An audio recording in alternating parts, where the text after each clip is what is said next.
Hey everybody. I'm just gonna eat this Cliff Bar really quickly to give a little pep in my step. Everything is just fine. I'm just sharing some past stuff. So everything is just fine. Hi everybody. Hello. Please hang tight while I chomp this down. I have some important messages that I feel very inclined to share that I've shared over time, but it's important to reiterate. So I'm going to turn away so I don't feel judged or something. Be right back.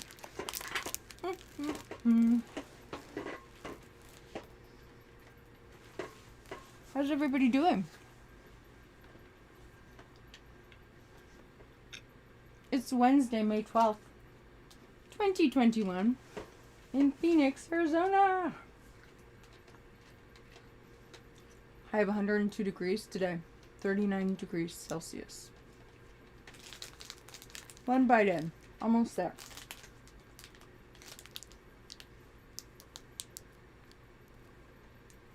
Go, Jessica, go.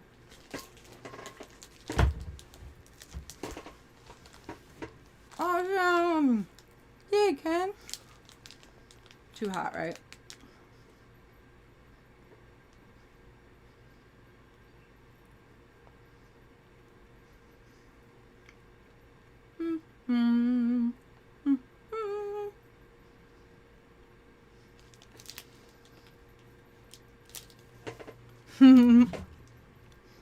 I'm always eating on my streams. It's the only time I sit still. Kind of. Almost done.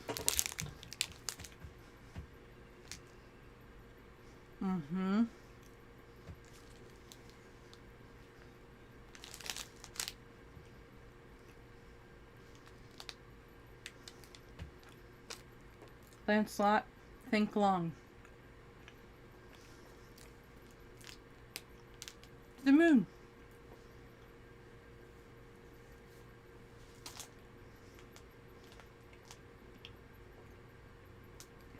Poor Stella in her fur coat is just laying on the ground, trying to be as low as possible.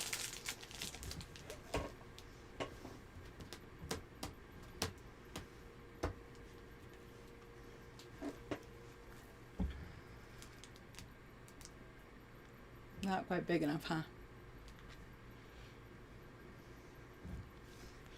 I like the smell.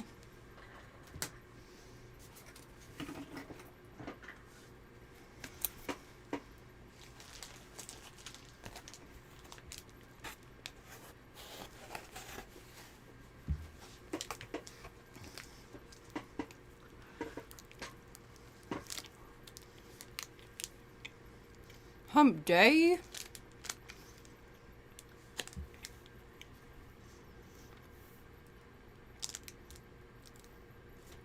I am delayed.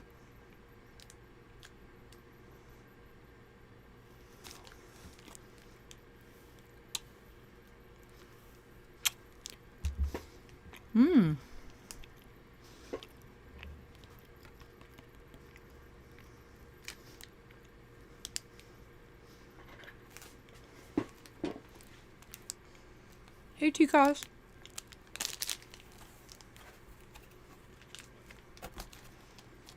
How perfect is that? Oh, that should be a shirt right there. I'm delayed. Okay, so I messed some settings around. So today I'm going to be delayed, Jess. Wow, there's almost 40 people here. Holy. People want to know the guts. I don't blame them. I love you all. Thank you for letting me chow down and put this supercharger thing on me. Shout out to Create with Print in Phoenix for bringing these to the meetup. No. Hopefully you guys are all just hanging out. Nothing pressing. I don't even know if my mic's on. Oh, it is. Yeah. I'm almost done. I think I can. I'm getting spam calls all day. What is the deal?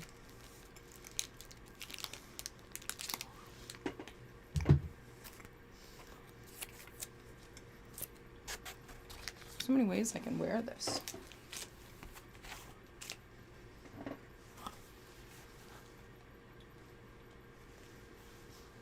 I should have done this before I started the stream, but I knew if I didn't start the stream, I might never start the stream. You guys know, first 10 minutes is usually just me eating and going like this. I'm sorry.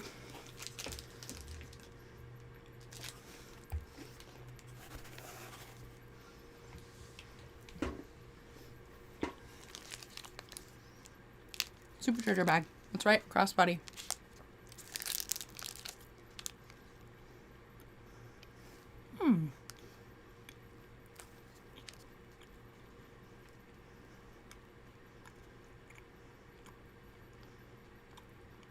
Thanks, Nonstick. Everybody hit like. It is bugging. My CPU's at 40%. My computer's gonna take off like SN15 did, but probably not land so nicely.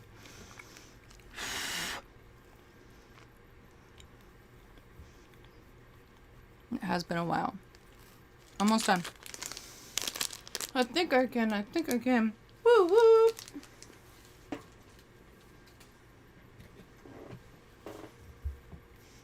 I need some water.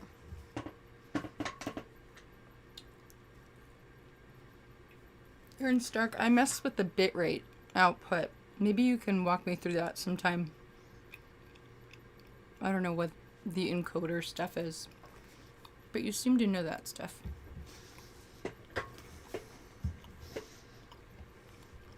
I'm almost done.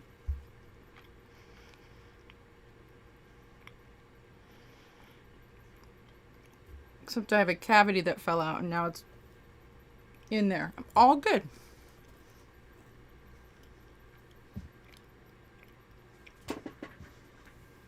At least everyone's not just staring at me in the face. It's through the internet.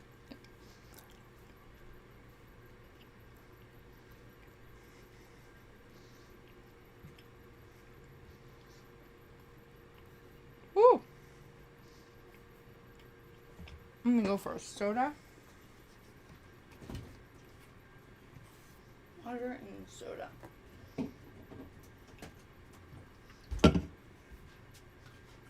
Back to the water jugs. It's hot here, folks.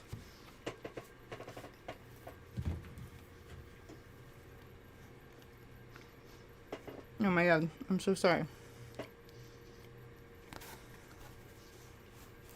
Okay, we're almost there. Giddy up. This phone's almost dead. Oh, I didn't plug in. You probably can't even hear what I'm saying, can you?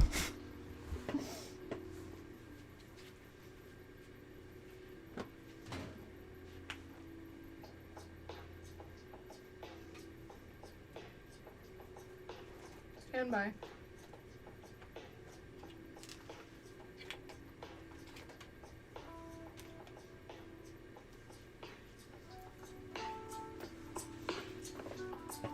Oh my gosh, there's 47 people. Holy moly. Hi, Hunter Williams.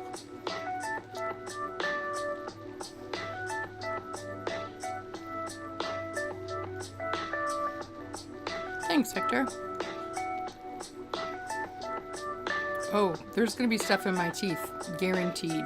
Not going to go inside to floss, but great recommendation. Not going to happen right now. Niall, I can't get over SN15. I just couldn't believe that it was still standing and the legs, it looked like it. Did you see that? I don't know if it was photoshopped in. Shout out to Harris Heller, who creates this music and allows content creators to use it royalty-free, copyright-free on streambeats.com. Yeah. Also, shout out to Zachary 3D Prints, who first introduced me to Harris Heller on one of his streams. This is the lo-fi. Streambeats.com. I do not know him, but he is an angel of content creation.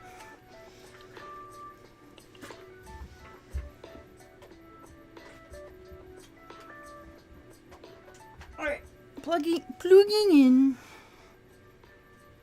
This charger's not long enough. Alrighty, people.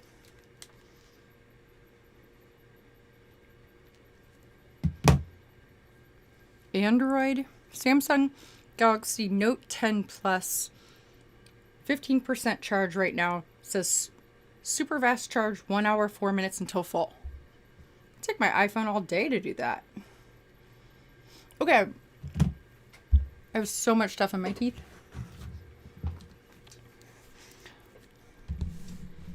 Hello, everybody. I hear myself twice. Do you hear me twice or once?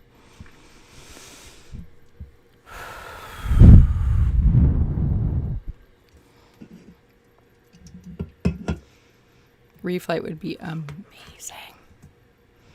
Amazing. Uno. Okay. Yay. You guys are amazing. Thank you for all the feedback. I'm going to show you all the food in my teeth. Ready?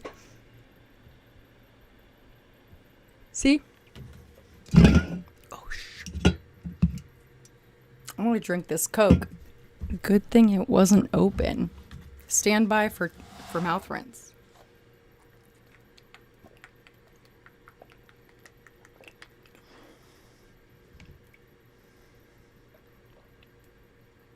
Oh, that hurts the cavity. Oh, yeah. I'm hoping that when I get to Texas with this move this month, I can go into Mexico and find a dentist that is licensed in both the United States and in Mexico. That's what friends down there have told me to look for and get dental work done for, like, quality dental work done for a quarter of the price. I paid $277 for this cavity to be filled, and it's fallen out twice.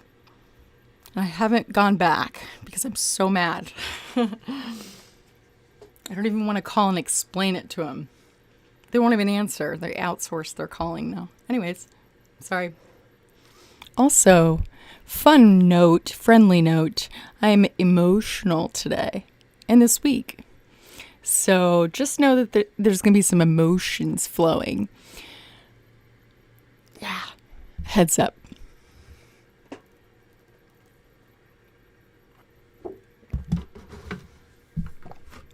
Okay. Ouch. You know what? I like that background music.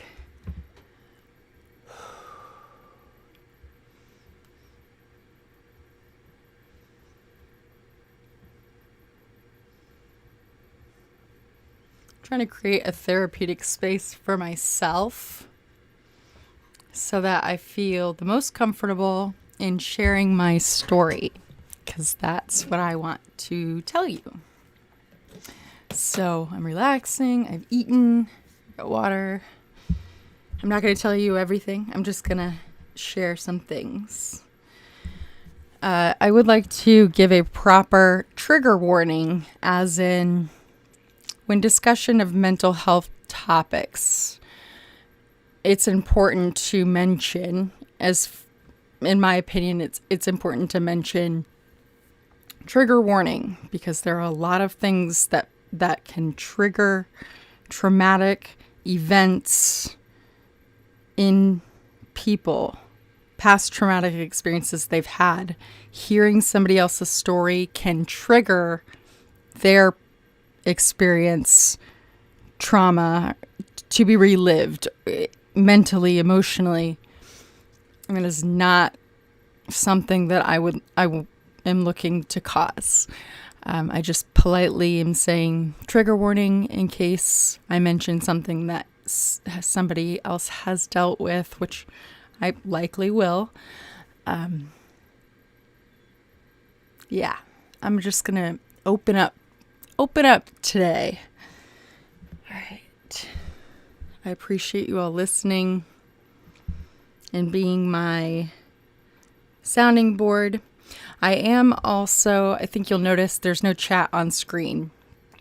That is purposeful. I am going to actually shut the chat window so I'm not following it the whole time. I may pop in every once in a while, but you know me, I get distracted and I want to hear what everyone has to say, but I first want to get out what's inside of my head and then we can discuss. How do I shut this window? Moderators, I appreciate you if you're able to hang around. Doot doot. I don't know how to close that chat. Oh yeah, here we go. Boom. Okay. I cannot see the chat window. So heads up. Hello everybody. Welcome. Welcome back. Jessica Kirsh here. Jessica Kirsh here. If you're new to the stream, welcome. We're glad to have you. If you are coming back, hello. Big hearts, hugs, love, sending over the interwebs. No guarantees this stream won't drop out, but I will return. All right. Oh yeah, I want to do that music. Burp, ADHD.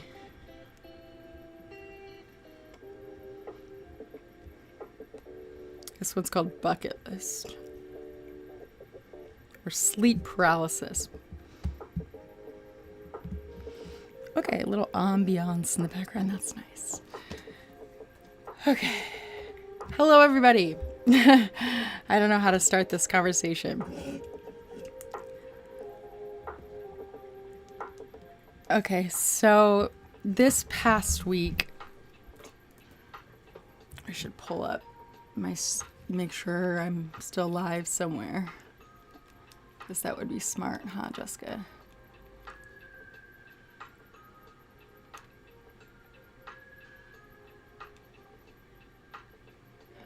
There we go.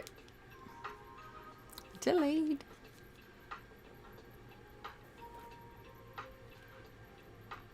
There we go. Oh, 53 people watching. Holy. I am going to get sweaty. I have the AC turned off. So buckle up. All right, everybody. Okay, so I like to share as openly and as honestly as possible. And last week, let's see, SN15 did its magical launch, belly flip maneuver, reignition of 2 Raptor engines, propulsive landing safely to the landing pad.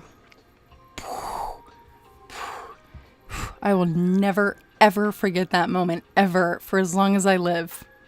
Unless I have Alzheimer's in the future. But then, or dementia, or the same, both. But then I will want people to play videos of that to me over and over.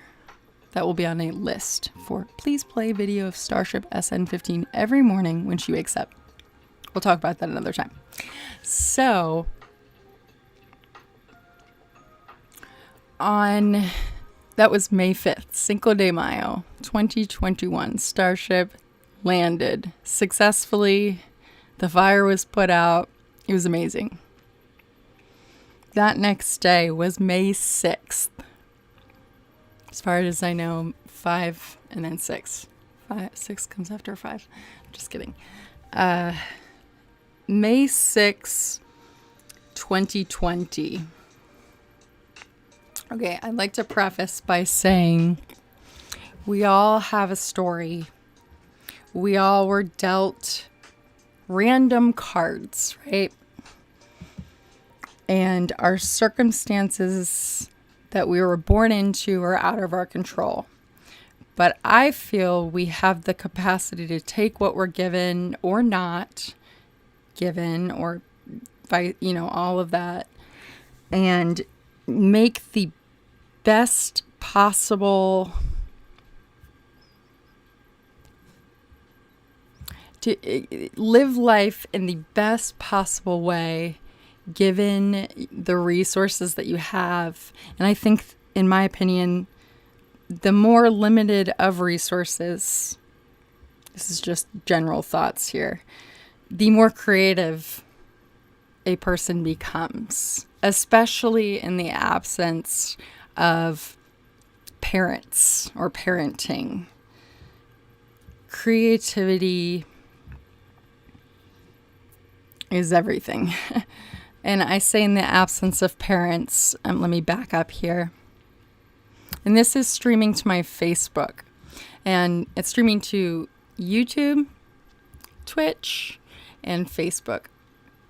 And I pick and choose what I stream to Facebook because Facebook has seen a lot of me in the past year. And I'm about to go through some of it now for YouTube and Twitch because you guys weren't here with me on that journey as regularly. I didn't have a software to multi-stream. Plus, it was just a whole bunch of chaos. Facebook has seen me come a long way in 1 year. And I say 1 year, referencing May 6th, 2020. So there is a series of events that happened right as the pandemic began, shortly after. Caroline Coffee, I see there.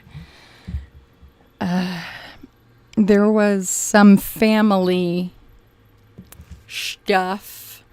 I uncovered some family secrets that I had kind of been searching for my whole life, but I didn't really know it until, if you've ever been searching for something like mentally or emotionally, but you can't really wrap your head around what it is. And the more that you search for whatever that is, the further away you you get from your ability to figure it out. And some things were uncovered, a combination of therapy, cognitive behavioral therapy. I'm a hardcore believer in the importance of not just mind and body connection, but treating the brain as if it's something that, and if you go in for your annual physical at your doctor's office, I feel your brain should be assessed, and not just how are you feeling? Do you feel sad? But if it were up to me, everybody would have an annual brain scan just to monitor activity, make sure everything's okay, see what's not highlighting or activating, see what is, see if there's any depletion in brain matter and all that good stuff. Yes, the technology is very expensive.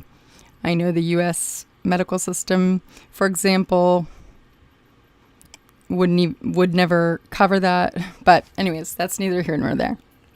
My theory is the brain is as important as your central nervous system. Well, it is your central nervous system. I don't know that much about that. But it is the entire package. It should be, having your skin checked at a dermatologist. I've got some skin precancerous moles that are darkening, and my dermatologist has been monitoring, and they're getting darker, and I regularly go in to have them assessed. How often in the United States, I can only speak for the United States because this is where I live. I don't know about other countries. I would love to know at the end or in conversation later, or if you want to put it in the chat.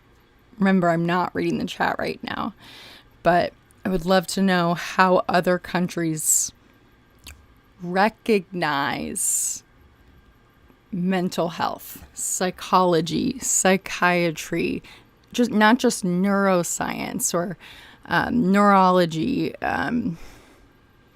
all of the inner workings, how everything that happens. Okay, I'm skipping around a lot, but that's what I do. So, yeah. Once again, I am okay. I just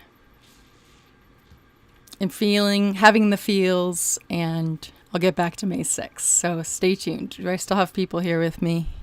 Let me double check. 57 viewers. Awesome. Thank you all for hanging out and listening to me ramble. So there's a movie, it's called Concussion, with, I think, Will Smith. And there's a scene.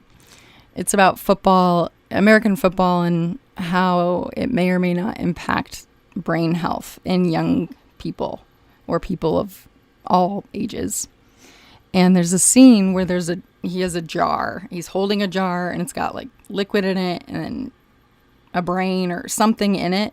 And he takes that jar and he shakes it. And he's like, this is what it's like when a person gets hit in the head by another football player. That's what happens to the brain. And I'm a visual person, so I saw that and I was like, oh my God.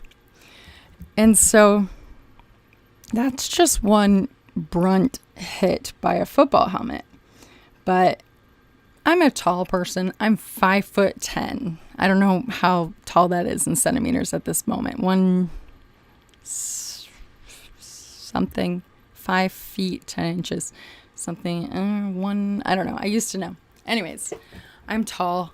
I'm closer to the ceiling. I'm closer to doorways. I'm also a chronic spiller. I spill things like water, this Coke that I still haven't drank yet.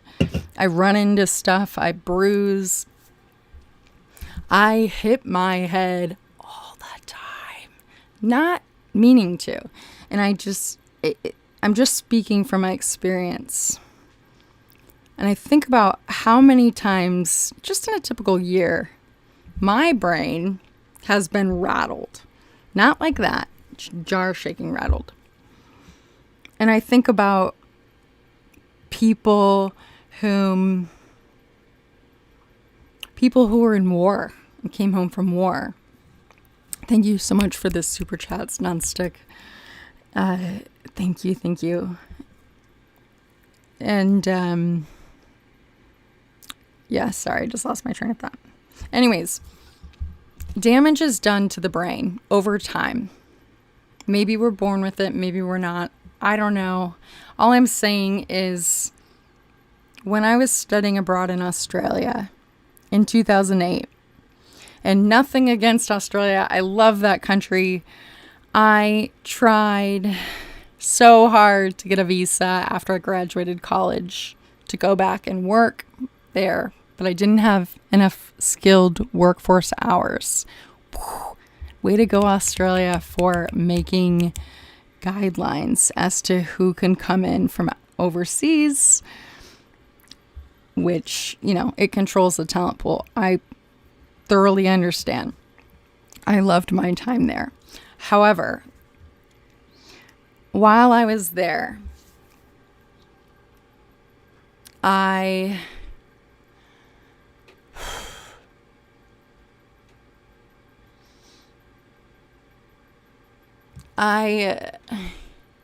have prescriptions that I take on a daily basis. And this is a lot of the Facebook audience has seen all of this in depth.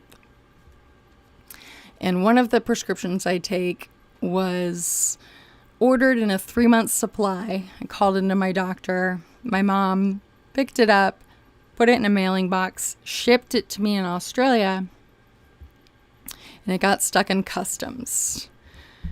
And this is 3 months in to 2.5 months in, 3 months in, to 6 months of studying abroad. And it's something I take on a daily basis. And I never got that medication. And it was one of the most challenging semesters of my life, not only because it's a totally different curriculum than I'm used to, essay writing, all that stuff, but for the first time since I was 9 years old when I was diagnosed with ADHD, I didn't have treatment for it. And partially, well, I don't know exactly for sure. I still never figured it out. But Customs kept it. I went to a series of doctors on campus explaining the situation, months and months, and phone calls and writing letters and figuring out, okay, well, is there a psychiatrist I can see here? Is there some kind of substitute? Is there something else that can be done? Because I'm an overseas foreign exchange student. I did not have, it's a controlled substance. You cannot take, or you cannot fill more than 3 months at a time. There was no way I could bring an entire 6 months supply. It had to be shipped. Stuck in customs. And at that time, I'm sure it's made way huge strides, Australia has, with mental health. But at that time, it was really hard to find anybody who could recommend me to anybody who even recognized not mental health, but specifically attention deficit hyperactivity disorder. So I'd just like to clarify, ADD and ADHD are terms that are highly overused, and I understand because there's a lot of different symptoms, and people, throw around terms like that all the time. Oh, I'm ADD, burp, or it is what it is. But the hyperactivity is the blessing that I have. Superpower with cape blowing in the wind. And it causes, it's not just a lack of focus. It is how do I even explain it? It is it's like a consistent, not a twitch and not an itch, like an urge to move a part of my body or feel like I need to move, or it's like it gets to this point that it's like all this buildup inside of me, but I'm sitting still. And it's like an urge to do something, but I could just be sitting staring at the wall watching the paint dry. Like it's I don't know the science behind it, but I know it comes through genetics. I know for sure. I also know there's a lot of stuff that I don't know about it. Anyways, in Australia, after months of seeing different doctors, asking for referrals, I was able to find a psychiatrist that was a specialist of specialists that was able to prescribe a medication that was something that would assist in my hyperactivity. Something. And thank goodness for this woman and her practice and the money that I spent finding her and paying her in order to help. It's not something that I can control. And if there's any ADHD sufferers out there, please put it in the chat. This is a safe space. I would love to speak with some other, did I just say sufferers? I'm sorry. Are there any ADHD team awesomers out there with capes blowing in the wind? I would love to know. I would love to do a stream sometime or just talk about similar stories. I'm sure we have a lot. On the upside of the hyperactivity, and the all over the placeness. It allows me to do a lot of different things at once. I can dedicate a lot of energy to something. I can hyper focus on things that I'm really interested in. I can exert energy in exuberant amounts you guys have seen on streams. But then it also will drain me in steps depression. I actually just Googled the term. I think it's persistent depressive disorder. Not to be confused with bipolar or borderline personality, or what are some other ones? There's so many mental health terms that are floating around, and not that they're being misused, because I don't even know. I didn't study the DSM-5 guidelines of diagnostics, and we're all just trying to do the best we can to categorize the symptoms we have, or find specialists that can help us understand how to manage symptoms, kind of stuff, right? This is going to be one giant Kirsh rant. Okay, so anyways, the brain shaking up, the trauma that can occur in a lifetime. All of this leads me to today's topic: mental health, self-care, mindfulness. Taking 3 minutes a day. And trust me, I have trouble. 3 minutes, that's nothing. I could do 45 seconds, when I wake up, 45 seconds before bed, and then another minute and a half somewhere else. Taking time to just sit and look at nothing, listen to nothing, breathe, and just kind of figure out what my brain is telling is saying, not saying out loud. But I'm always go, go, go, go. United States society, go, go, go, go, go. Hurry up and wait. Hamster wheel. Brr, hamster wheel, hamster wheel.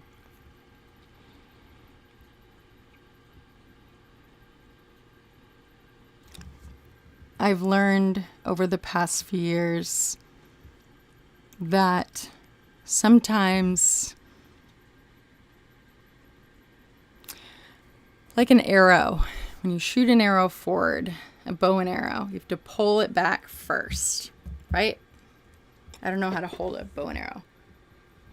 Got to pull that bow back to give it momentum and leverage, and then you release and it springs forward. Sometimes you have to take a couple steps backwards to lunge forward in life. And Les Brown, Lesbrown, Les Brown, very, very wise man. A couple of years ago, I started watching his talks, and he gave me so much light. And if anybody's interested, I'll send over a couple of my favorites. Les Brown. Love that man. He says, there's so many quotes that are great quotes, but one is, when life knocks you down, make sure to land on your back, because if you can look up, you can get up. And I love that. When life knocks you down, because it will, and it does, and I feel the more that it knocks you down, the stronger that you become, and the faster that you're able to stand back up and shake it off, shake them haters off, shake it out, and you just keep on going, right? So when life knocks you down, make sure you land on your back, Because if you can look up, you can get up. I love that. There's a lot of things that have happened in this world since March 11th of 2020, which, as far as I know, or if I remember correctly, IIRC, for my friends in the chat who were explaining those shortened words the other day.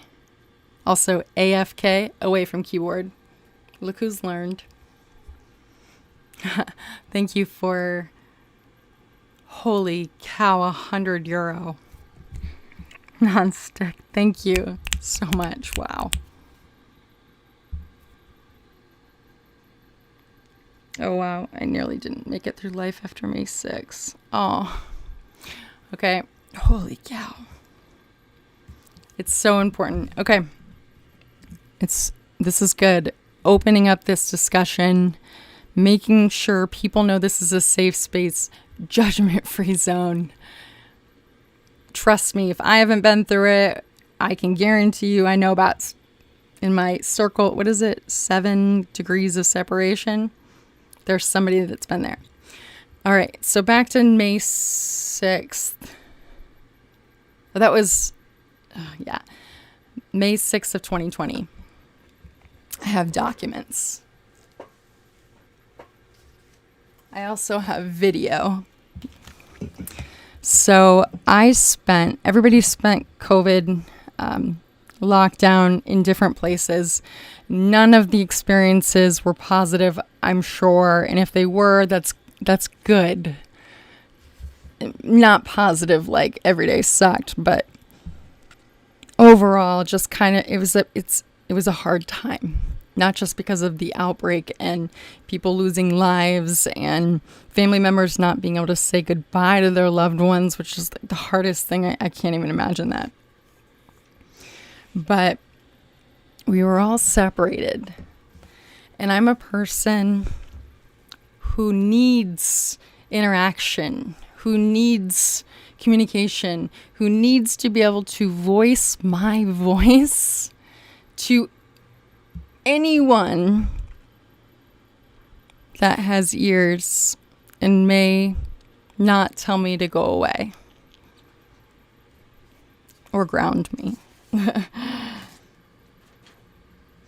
So after this series of events happened, family information was uncovered.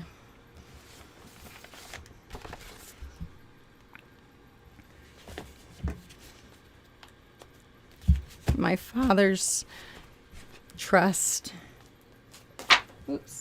When he passed away, I was 2.5 years old. And I'm not going to go into details, but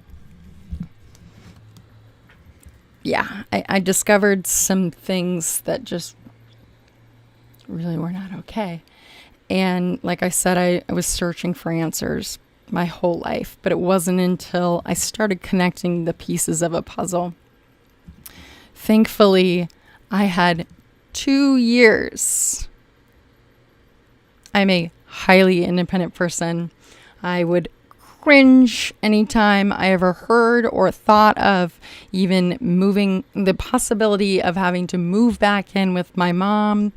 That was codependence at its core, scared me. No way, no how. Well, you know what? Life happened. Because life happens when we're busy making other plans. And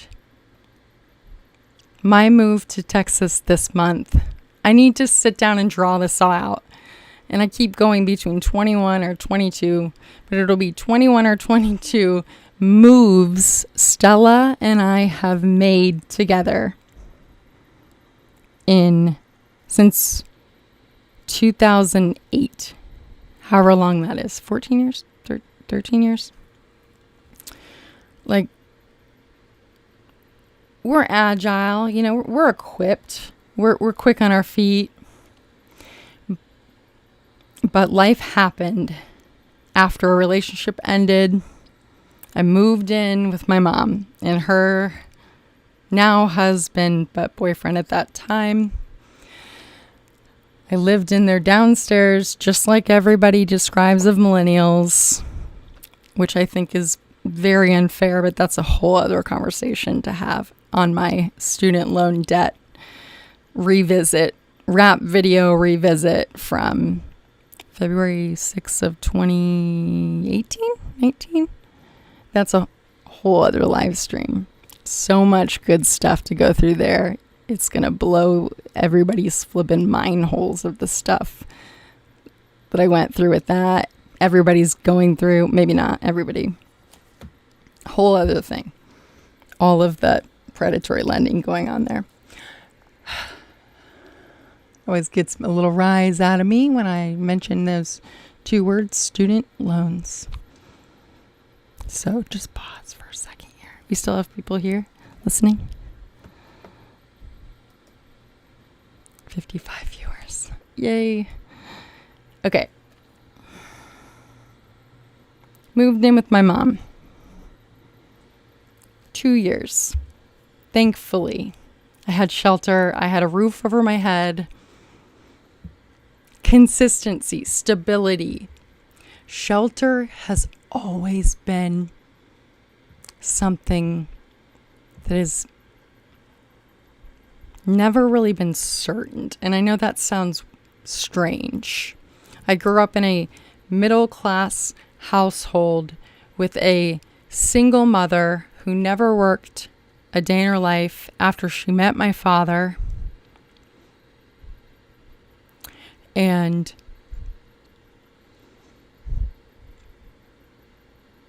I don't even remember what I was going to say there because I just got frustrated at that thought. My mother did the best that she could. But there is a difference. I like to say happy is the new rich.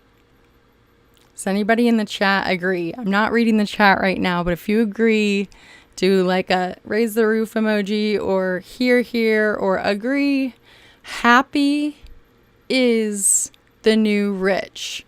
Yes, there are many things that would be alleviated stressors that are alleviated with money. For example, great example, this GoFundMe campaign, gofundme.com/leveling-up-JKC, Jessica Kirsh Creative, JKC, is raising money to buy a shelter, a travel trailer. Buy it. Not rent it, not lease it, not borrow it. Own it. It's something that I have always wanted. A place to put my shoes and come back a couple days later and the shoes are still right there. They won't be moved. You don't have to, I feel, I just want to play Kirsh Rant. Is it number 9? Small lot, big dreams. But I'll play that in a little bit. This may be a long stream. 2 years I lived with my mom. And once things were uncovered, it was immediate. I knew immediately I needed to get out. And it just so happened households were being moved. They were renting from, funny enough, they were renting a house, her and her husband, and the landlord threatened like 3 different times that they were going to sell. And they would send over realtors and appraisers and blah, blah, blah. And they were renters for like 4 years.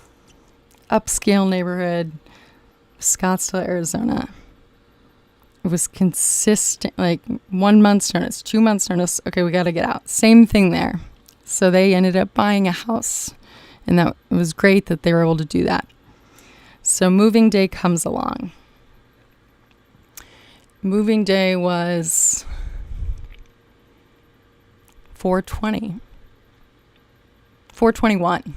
April 21, because I remember being like, haha, 420, when I was doing the live stream called I'm Moving to Tucson. I'm Moving to Tucson live stream came to immediate grasp, knowing once I uncovered some things that I needed to get out. I needed to get out. I needed to get Stella. I needed to get my belongings out. I figured out what I needed to know, and it was now time to create a boundary. A permanent boundary as of now. I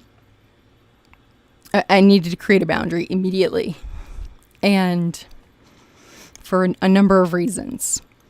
And so what happened is I made this decision. The next day was moving day. And this is where it all started. I'm not going to go into the entire thing because it was 1 year ago and I'm still processing it. But I found out very quickly that the movers, they were young guys. They had, I guess, come by before, spoken with my mom and her husband. Words were exchanged about me living in the house, and they were under the impression that I was just a rich girl living rent-free in mommy and daddy's house.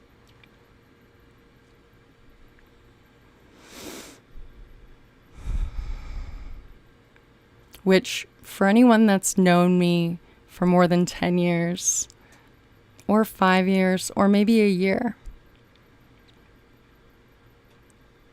that's probably the last thing that somebody would consider me. So naturally, some words are said to me in the way of, they're asked, I was put in charge of keeping whatever boxes going out or whatever I was, supposed to do to help with this move by my mom's husband. And there was one mover that was an angel, and I just wish I knew his name. I would give him a shout out. But the other ones started talking to me about how they wish they could just live at home and not work and la la la la la. They didn't say la la la la. They said some other things, which I have recorded. Here's the thing about Arizona. Not all states are like this, or countries. Arizona, it is a one-sided consent state for recording. That is a very important thing for anybody to know who has any interest in live stream, especially in public. In other states, you need both sides to consent to being filmed, recorded, whatever. In Arizona, one side is required. Consent. That's it. Me. I consent to recording. The other people, unless I'm on private property, you can record. So phone cameras, you guys have seen, everybody's seen it in the media, officers getting, being shown on camera, some officers playing copyrighted music in order to make it so the videos can't play back on certain platforms. And I'm not just speaking about police officers, but people who have utilized social media to share real life experiences. I understand, because I grew up in a narcissistic household. My mother, I believe, is undiagnosed, either, I don't know for sure, but narcissistic personality disorder or heavy tendencies of a narcissist to no fault of her own. I think is genetic, which has me on high alert, learning everything I can about narcissism to attempt to not follow in those footsteps. Her mother, my grandmother, who I literally have like one memory of, and it was of her wig collection and all of her makeup. Her mother was not there for her, emotionally present for her as a mother. She was her mother, my grandmother, never really got the story straight.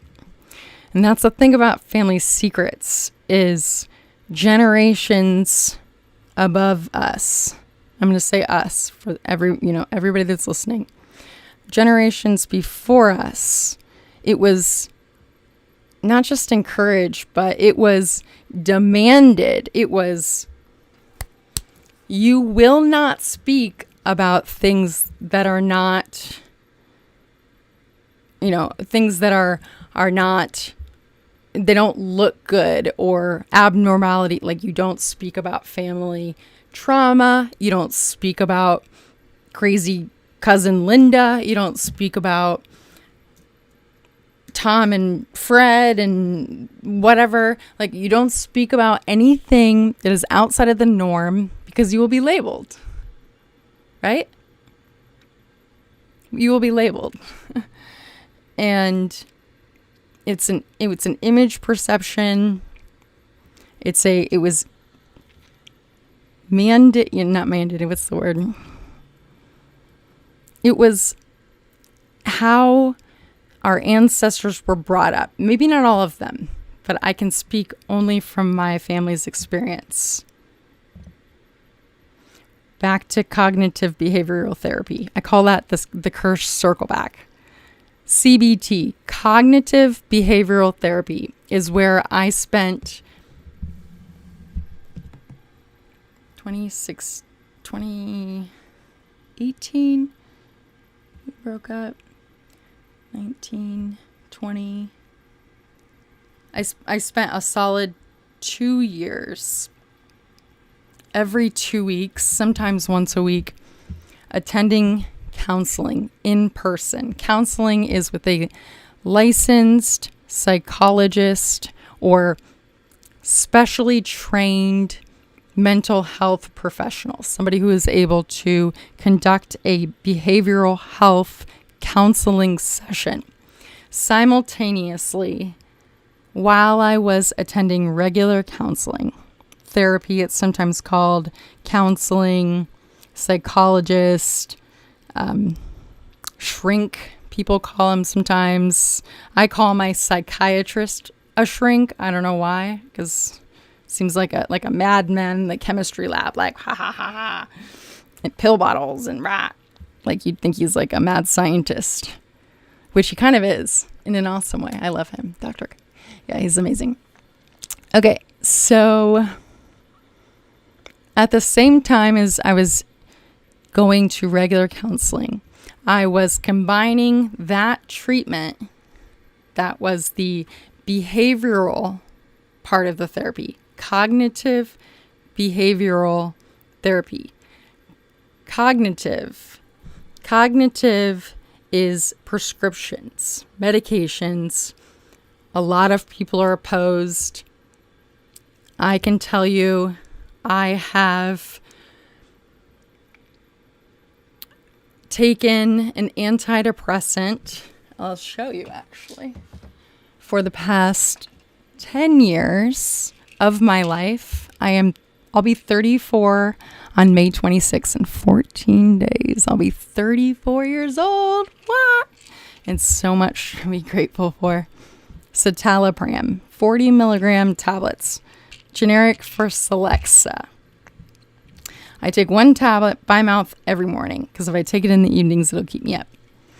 And for anyone that has any prolonged periods, a week, 5 days, recurring, never going away, of just bleh. I I describe mine is, I think it's called dysthymia, persistent depressive disorder, which I don't think it should be called disorder anymore. I think it should be called coping skill, because it's not, I'm not disordered. I just have a few things that other people may not deal with, but other people have a few things that I may not deal with, right? We don't call those disorders, right? Part of this whole mental health stigma, part of this whole rant that I'm doing, part of the opening up and being blatantly honest with things I've been through, hoping to create the conversation in a safe space for people to come forward and push past those previous generational barriers of don't talk about things that are uncomfortable. Don't talk about things that make our family look bad, sound bad, a topic of discussion. In my therapy, my psychologist, there's a psychiatrist and a psychologist. So this is a little education. And I like to be as educational as possible, as well as thorough as possible. I'm not a licensed therapist or trained psychologist or psychiatrist. I do have a minor in psychology, but that doesn't mean anything. Higher education's a joke, in my opinion, unless you're a surgeon or a very specific niche. Go to trade school. Anyways, that'll go on with my student loans rant, which, hold on, I need to not mention those words. Deep breath.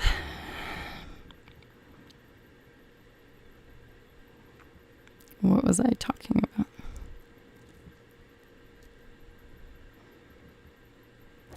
Oh, yeah. There's a psychologist in the United States. Psychologist, psychiatrist. Psychiatrist prescribes. A psychiatrist must be licensed by or through the Federal Drug Administration or whatever, who controls the pharmaceuticals?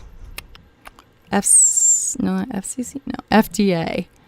They have all these special regulations. They have to go to a lot of extra med school. They have a medical doctor designation at the end of their name, or they're a PhD, but they must have a medical doctor. MD prescribes controlled substances, okay? Citalopram, I take on a daily basis, is a non-controlled substance.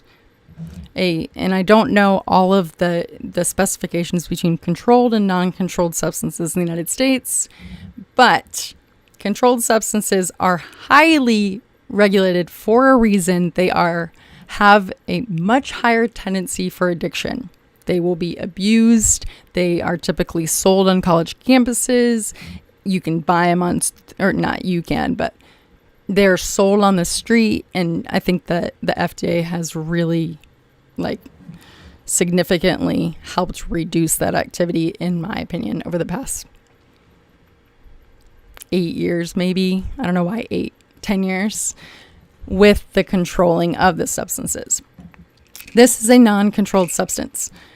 So my psychiatrist prescribes this. Celexa is the brand name of this medication for me, in addition to my other prescriptions. And I'm going to tell you right now, I'm very open with the medication I take. There are a lot of stigmas. There's a lot of false information out there, and I would love to clear up anything that people say, because I'd rather talk about it and clarify or get clarification for things I don't know about or have expertise on. But I'd rather people voice their thoughts or something they've heard, or such and such's cousin did that and it made her, let's talk about it. I have been prescribed a stimulant medication, Adderall, since I was 9 years old. I'm turning 34 May 26. Adderall. Everybody knows, not everybody, most people know what Adderall is in the United States. I don't know about other countries. Like I said, in Australia, it was tough to find a medical doctor that could prescribe a controlled substance. Adderall is a heavily abused medication. That's why it's controlled. I am prescribed Xanax, which the off-brand, or the what is it, the alprazolam 1 milligram tablet. For anxiety. The tricky thing about anxiety is it can be induced by, or exacerbated, is that the word? Exaggerated by symptoms from my other funness, my depression. When I go in, I have persistent depressive disorder. It doesn't go away. It doesn't go away. Oh yeah, I forgot to give my analogy. Depression. People often ask, when were you diagnosed? How did you know? What did you feel like? And those are great questions. I first sought outside help for what I didn't know what it was. I just knew, I'm sweating. This is how it feels, or how it feels when I'm not actively controlling it with a medication plus therapy, or one or the other, or both. It's, in my opinion, it's best to do both. The only way to push past pain is to go straight through it. Got to deal with it, because the more that you sweep things under the rug, the higher the rug gets. It doesn't get clean. It just gets higher. Then you have to deal with all that baggage, or bagage, I like to call it, another day. Just deal with it. Remember, sometimes you have to take a couple of steps backwards in order to propel yourself forward. Kirsh, circle back, right? Just need to take a second to remember what I was talking about.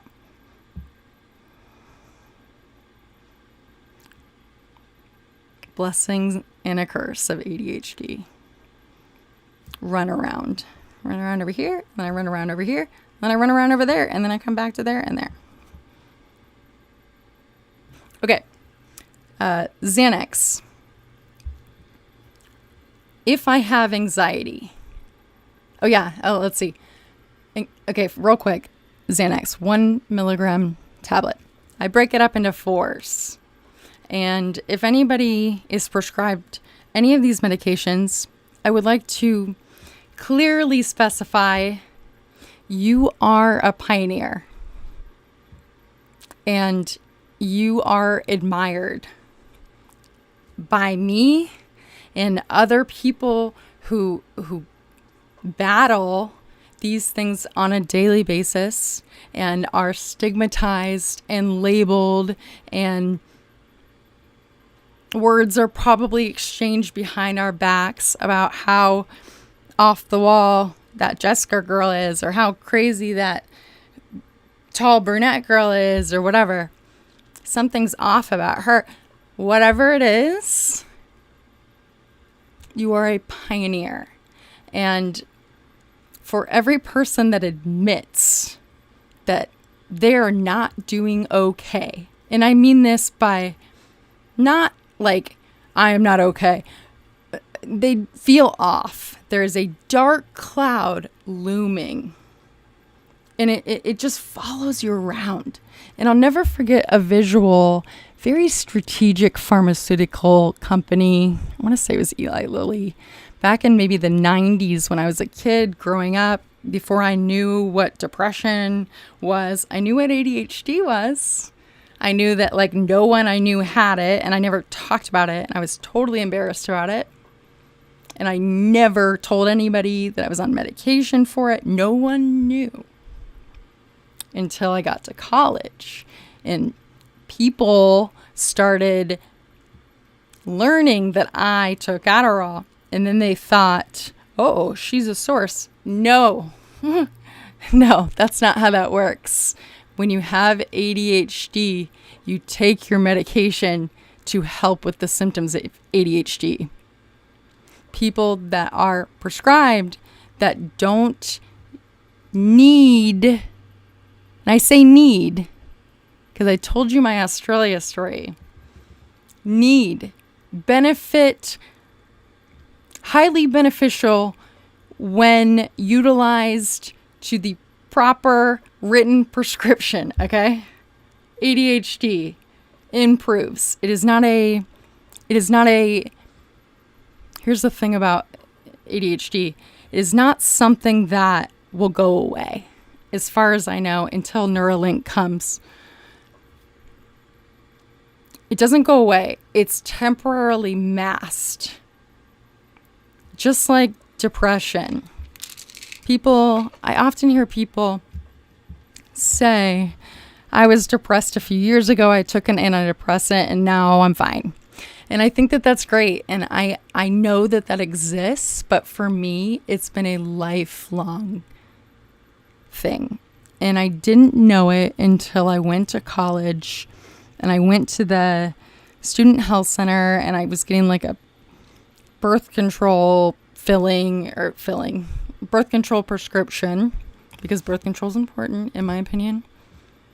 And I went in and I took a little written test about how my brain was and how I felt, and which was great that the university provided that, because I never would have asked for it because I didn't know. I didn't know that something was off with me because I had never been asked.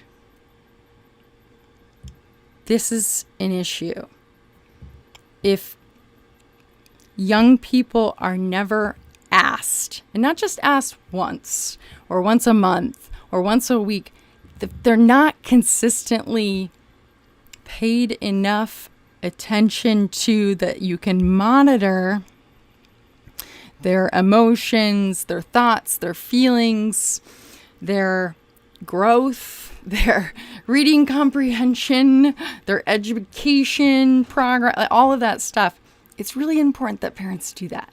I'm not a parent, and I'm not speaking for parents, and I know that I don't, you may think I'm overstepping my boundaries here, but I grew up with a single mother. My father passed when I was 2.5, and she was emotionally not present. Not her fault. Her mother was emotionally not present. But that kind of trauma passes along. And in my cognitive behavioral therapy with my therapist, we made an agreement in my treatment plan, which is great. So every 6 months, you fill out a treatment plan, how I'm feeling now, you rank it on 1 to 10 or whatever. At the end of every single hour-long session, she asks a front and back of a piece of paper, and I rank how I'm feeling or what improvements I've made or how anxious I feel on a scale. And then at the end of 6 months, we read over my treatment plan. We look at all the numbers. She averages it, and boom, we're able to assess progress. I can actually see improvements made. Anxiety has decreased. Feelings of gloomy darkness are maintained. So back to the major depressive disorder. My depression does not go away. It just clouds up. So much like a storm is coming in. Oh, I would do anything for a storm right now in Arizona. Thunderstorm would be so great. Rain gods, please send us some rain. And thunder. I love some thunder. The storm clouds, it gets real dark. You start seeing some energy. You see some electricity in the clouds. Things start to rumble, anger, rah. Depression, it can come in hot, or it can come in slowly. And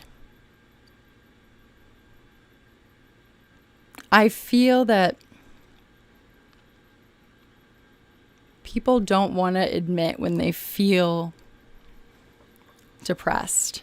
Depression can be a diagnosis. Depression can be a time period in a person's life. Postpartum depression is a perfect example of that. Postpartum is after I don't know all the specifics, but after a mother gives birth to a child, there is postpartum depression between the mother no longer having the child in the womb, and it can last for a certain period of time. But eventually, I believe, I don't know this scientifically, but I believe it eventually, if not diminishes completely, it lessens significantly. As far as I know, if I recall correctly, IIRC. I'm going to just check the chat, make sure people are still here. 45 viewers. Sweet. I love it. Awesome. I love it so much. Thank you all for hanging. And then there's depression. And there's different kinds of depression.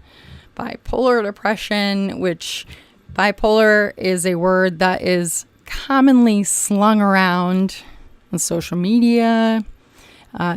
People are labeled, especially women, and I'm speaking as I am a woman, and I am in a week of the month that is not great, and everyone knows what I'm talking about, and hormones are everywhere, and it's not fair for people to slap a label on women because they experience differences in emotions once a month at certain time periods in their life. That is not bipolar, okay? It's Mother Nature, okay? Just needed to get that out there as I'm experiencing it right now. Your emotions are all over the place. No crap.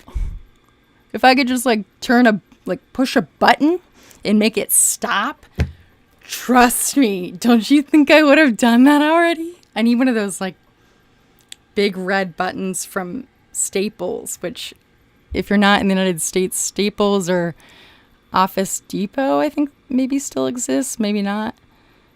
Is it like an office supplies store, overpriced office supplies? And they had this big button that had Staples, the brand of the store, and you'd hit it and it would make a noise. I really need one of those. I don't need it, but that would be really helpful for visual reference right now and an auditory cue. Just saying. ADHD brain.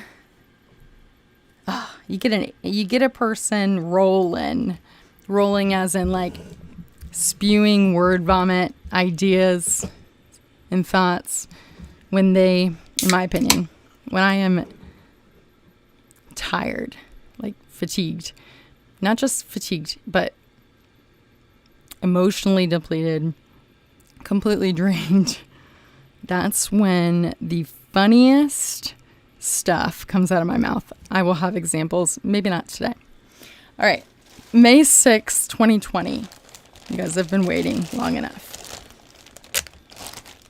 I was headed back to my hotel room. I moved out of my mom's house immediately. Police were called, intervention from her house in Scottsdale, North Scottsdale. She called police, which is a typical thing for her to do when things are not going the way that she sees fit, and for them to come intervene. This is a common tactic used by narcissists, as far as I know. They bring in a higher control to control something that's out of their control. Common practice she would use in childhood. on my siblings and I. And police show up. The movers are there. I have live streamed them talking crap to me. I have live streamed. I started recording. I'm coming back to the circle back. I started recording because growing up, I didn't have a voice. It wasn't that I couldn't speak. I could speak all I wanted, but there was no one around to hear it. Like if a tree falls in a wood, in the woods, does it make a noise? My answer would be yes, but no one hears it unless they're standing in the general vicinity in order to auditorily receive the input that a tree has fallen in the woods. As a child, if anybody grew up with an emotionally absent parent, emotionally absent parents, or grew up in foster care, or grew up in a situation where the parents were not home, working all the time to make bills, to pay bills, to keep the family afloat. That's a common thing from the generation just above me and above them. The man went to work, made the big money. The woman cooked, stayed home. Then finally women were able to start joining the workforce. Finally, share our brains that are just as powerful as men's brains. Just saying. And in some cases, maybe a little bit more polished in certain areas. Men also are polished in areas that women's aren't. Anyways, that's a side rant. So both parents would work, and then I grew up in a household where I had 5 au pairs. If you don't know what an au pair is, an au pair is a person, usually a student, college student, maybe. I know in Europe it's very common practice, and I love this, and I wish the United States would adopt it, to encourage young people who have graduated high school to take a year off in between high school and university and travel or work or, have a hobby or start a business or whatever. Au pairing is a nanny. So my mother hired an au pair 5 different countries. 2.5 of them stayed. No, 1.5 of them. All kinds of different things happen, but usually 19-year-olds. My first au pair, Grit, very well could be swinging by this stream on Facebook. She is now a emergency physician, I believe, in Germany. And she's the one that really brought out my love of cars. So the au pair experience was amazing. She was like a big sister to me. And my siblings and I were not close growing up. And looking back, it's interesting because there's so much we don't know as kids. And they were in their bedrooms. I was in mine. I was outside playing. If I got locked out of the house accidentally because our side door slammed shut with lock, blah, blah, blah, I would be outside and they would think I was with mom. And so they thought that I was the baby getting all the attention with mom, when it turned out that, just situations weren't always what we thought as kids, right? And that's what therapy helps with. It helps with unraveling the spaghetti twisted. Ooh, I have a visual. Stay tuned.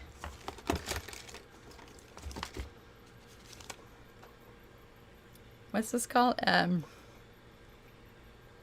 am I blanking on this? This is what I think of when I think of a brain that has not ever considered, hold on, that's not a good example, considered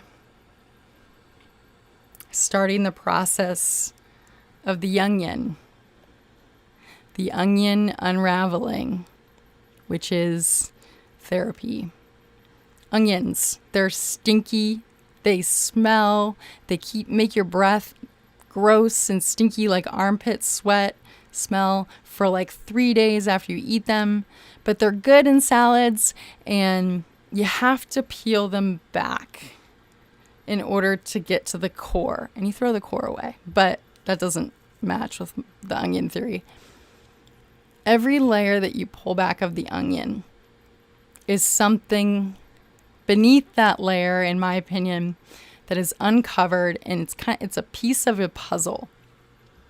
In therapy, consistent therapy, I know people who say, well, I've been to therapy and it didn't work. Okay, that's fine. There are many things that should be addressed when somebody says that, in my opinion. It doesn't work, okay? It's time to look for a different therapist. Well, I didn't like that person. It's time for for a different therapist. Well, it was expensive. My insurance doesn't cover it. It's time to assess your priorities.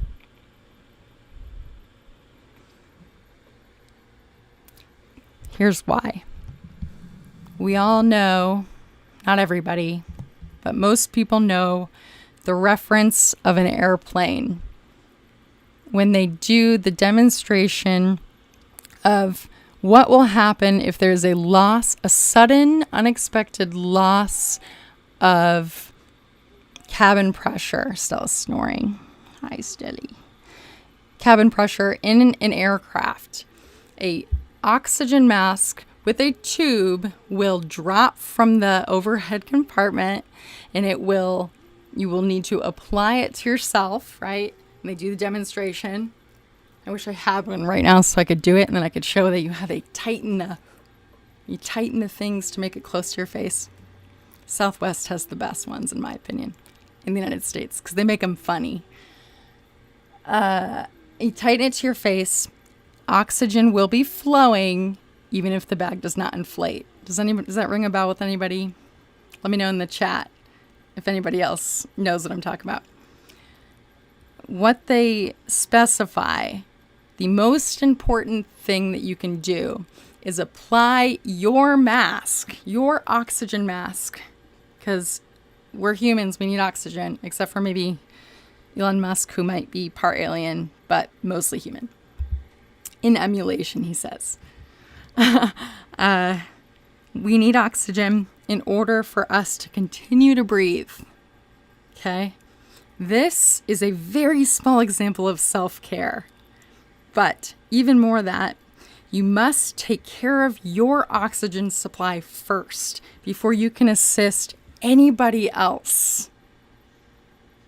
If you have a small child seated next to you, your child or not, you cannot help the small child navigate putting this mask on their face if you yourself have not taken care of yourself and your mask, because you will not be able to breathe for very long. You will pass out and you will most likely not survive. I don't know about most likely, but your odds are not stellar at that point. You can't help anybody. You've passed out. You must take care of your own oxygen. So think of that running oxygen. Okay, I'm going to see in the chat if anybody's still here. 43 viewers. I love it. Yes. Yes, Isaac. Yes. Hi, Isaac. Super important. I'm loving this. Keep the chat coming, everybody. I love when there's chat going, even if I'm not addressing. I'm going to give a quick read through. Non-stick, I see there. Isaac. Hello, Isaac. Carl Fenton. We've got Justin Levy. Non-fam is here. Non-stick again. Carl. We've got Nick. Is it Gorge? Hector Ramos is still here. Yay. Another space nut. Grew up in state care. Oh, I would like to discuss sometime, another time. Niall Anderson, you're so sweet. Hi. I love this. Nikola Tesla's ghost is here. Another space nut. Burp, burp, burp, burp, burp. Just scrolling. Zachary 3D Prince. Hey, I was talking about you earlier. Talking about you as in a good way. I love it that you're having conversations. We've got Jason Brown. We've got Manuel Jr. de la Fuente. Greetings from the southernmost southern tip of Texas. Yeah, I could close my eyes and read that back because he consistently does it every time he joins the stream. That's memorable. Carl Nonstick. I just want to make sure I don't miss anybody. I think that's the top. 918. Oh, Bodhi's here too. Bodhi of 918 Digital is here. We've got Tom Caputa. Sasha XYZ is also here on Twitch. And 918 Digital is here on Twitch. You know that I'm talking positive. Yes. Nick Lavelle is in from the UK. And Gimpy Gaming is here. Hi, Gimpy Gaming. Hello. You are a person that I would like to talk to very soon. I know we have a little chat going on Twitter. And I have a video to watch that you've sent over. I'm excited. More Verse is also here. I love it. Noah Dawson. Hey, long time no see. I love it. Okay, if I missed anybody, pop in the chat right now. Elephant Stoned. Omato is here with a unicorn and a rainbow. Omato saw me yesterday trying to navigate Excel and formulas. He's going to work some Excel magic, I think, for a spreadsheet. Melanie Magic Lady. Hi, Melanie. Coming in from Canada. As I'm moving and shaking, I'm starting to sweat even more. Okay. Love it. All right. 50 people. Wow, you guys have made it an hour and 37 minutes. On May 6th, 2020, I was staying out of a hotel from April 23rd, 2020 through, let's see, Stella, come here, I need my receipts. I am a very calculated person when it comes to my budget, when it comes to I need to know the numbers. I like to validate the numbers in my head. I like to have proof of receipts. I do all my accounting, very specific. So I'm a bit OCD when it comes to wanting to check dates, all kinds of spreadsheets, trying to figure out all of the charges, how many nights I'd been charged, what I still owed, yada, yada, yada. I stayed in hotels from, okay, mind you, this is April 23rd or 24th. Pandemic is on month 2. Lockdown has begun. At this point, I don't remember when exactly they started statewide curfews. I don't know that masks were regulated at that point, but I did buy like a 60 pack of the fabric masks that I wear, the oversized ones you see me in. I bought a pack of those mid hotel stay, whatever, it doesn't matter, Jessica, keep moving on. So I stayed in 2 different hotels. The first hotel I found driving by it. I was in a new city, Tucson, Arizona. Situation happened down there with a friend whom I thought was a friend or it was a living situation. It didn't work out. It was immediate that it didn't work out. My circumstances were wild and he was uninformed and not his fault, but my situation was very strange and he didn't know any of the details. And so anyways, that didn't work out. And so I loaded Stella up, got in my car, drove to the closest hotel that I just drove. It was middle of the night. Tucson, Arizona. I don't know the area. No one's out. The streets are desolate. Homeless people are pretty much the only people that I've been seeing. And God bless those people. Yeah. I find a hotel. I park in the front. There's no cars except for one in the parking lot. There's one employee working. One. Okay? Thank goodness it happens to be a badass female whom she's fierce. She's tough. Like, I would not want to mess with this woman. So I felt very safe. She was acting as security of the entire property. And it was like I don't know what it is in other countries, but like a Hampton Inn or a Fairfield Inn or what are some other ones? Town and Place. I don't know. Small hotel chains, but they have a sizable amount of rooms. They're usually like 5 levels. They have really long hallways with rooms, one employee. The hotel had limited the staff to one employee working 9 or 10 hour shifts or 12 or 13 hour shifts. One employee. So I pull up. I walk in. I ask, do you have any vacancy? Obviously they did. I was the only guest that first night. I moved my crap in that was in my Kona because I didn't want to leave it in my car. I was in an area that I did not feel safe. I did not feel safe to the extent that I did not want the employee walking away from the front door, long enough for me to carry a bag from my car to the luggage cart that was in like the front lobby. Nope. I had her stand there with me the whole time. I'm in a strange city. It's pandemic. I am the only guest at this hotel. I felt very much like it was a movie being filmed, and I was living it. So I stayed at this hotel. I kept extending my stay. I was able to... Donations were coming in. Thankfully, people on Facebook, you saved me. At that time, I had all of my money tied up in my IRA.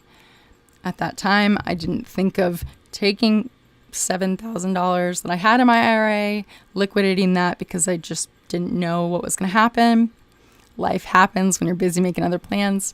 Life happened. I needed the money. People donated.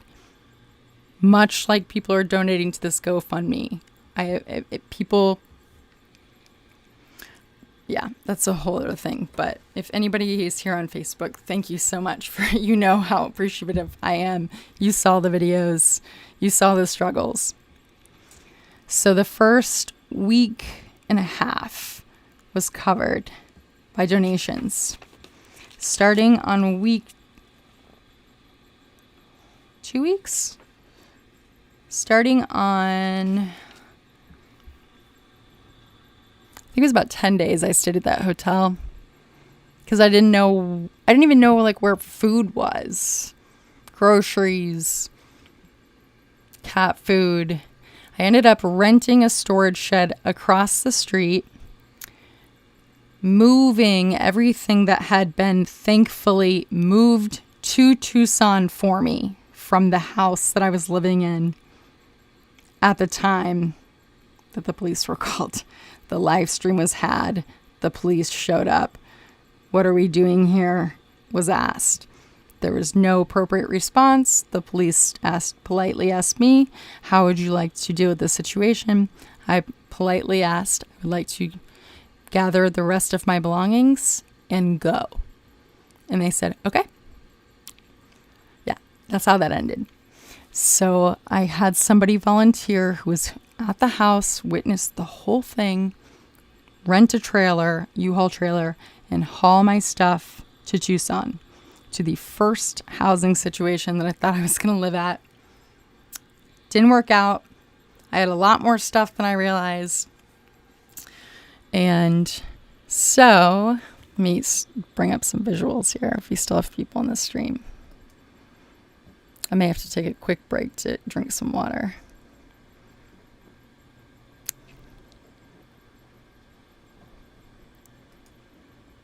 All right, just one second. Let me pause it.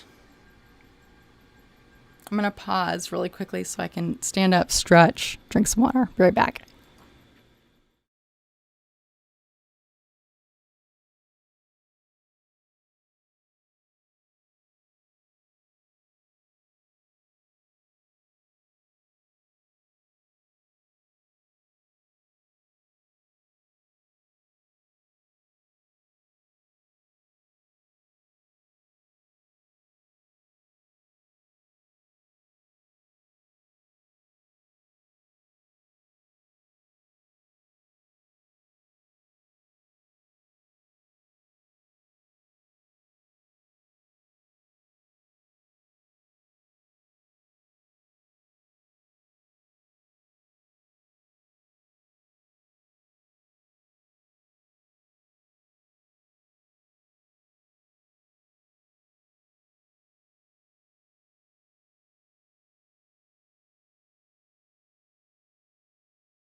Fall into the cup. Ooh, don't bounce out. Fall into the cup. Hi, everybody. I caught up on the keywording of this video. We still have 41 people. Yay! Thanks so much for hanging out. I did have to turn my AC on. It is so hot. Stella's on the ground trying to escape the heat. You can see her head right there. Wish I could point it down at her. Hi, Stella. I know it's cooler on the ground, isn't it?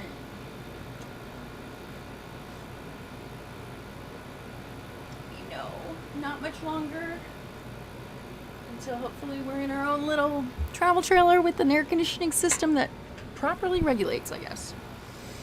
It wasn't installed by yours truly. Okay. And we're back. Whew. Got a little lightheaded there for a second. I think I forgot to breathe while I talked normal. Okay, I know there's that really obnoxious air conditioner, but Pitts, Stella, health, I'm taking care of me so I can continue to blab this story and hopefully maybe not help, but shine light on somebody's dark gray cloud that may not be going away.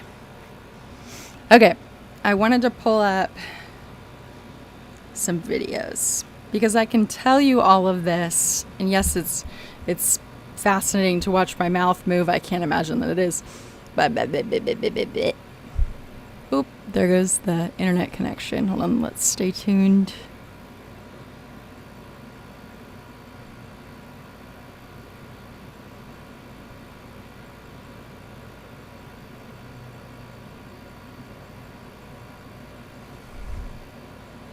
Okay. Hopefully there's a steady internet connection. You have to put more lotion on my lips. I was trying to apply for a Starlink address in Texas for my arrival here in the next 18 days, 19 days.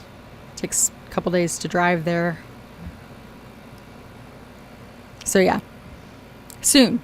In the next 2 weeks. 2.5 weeks. See? I don't need to be that specific when I'm explaining things. It just doesn't matter.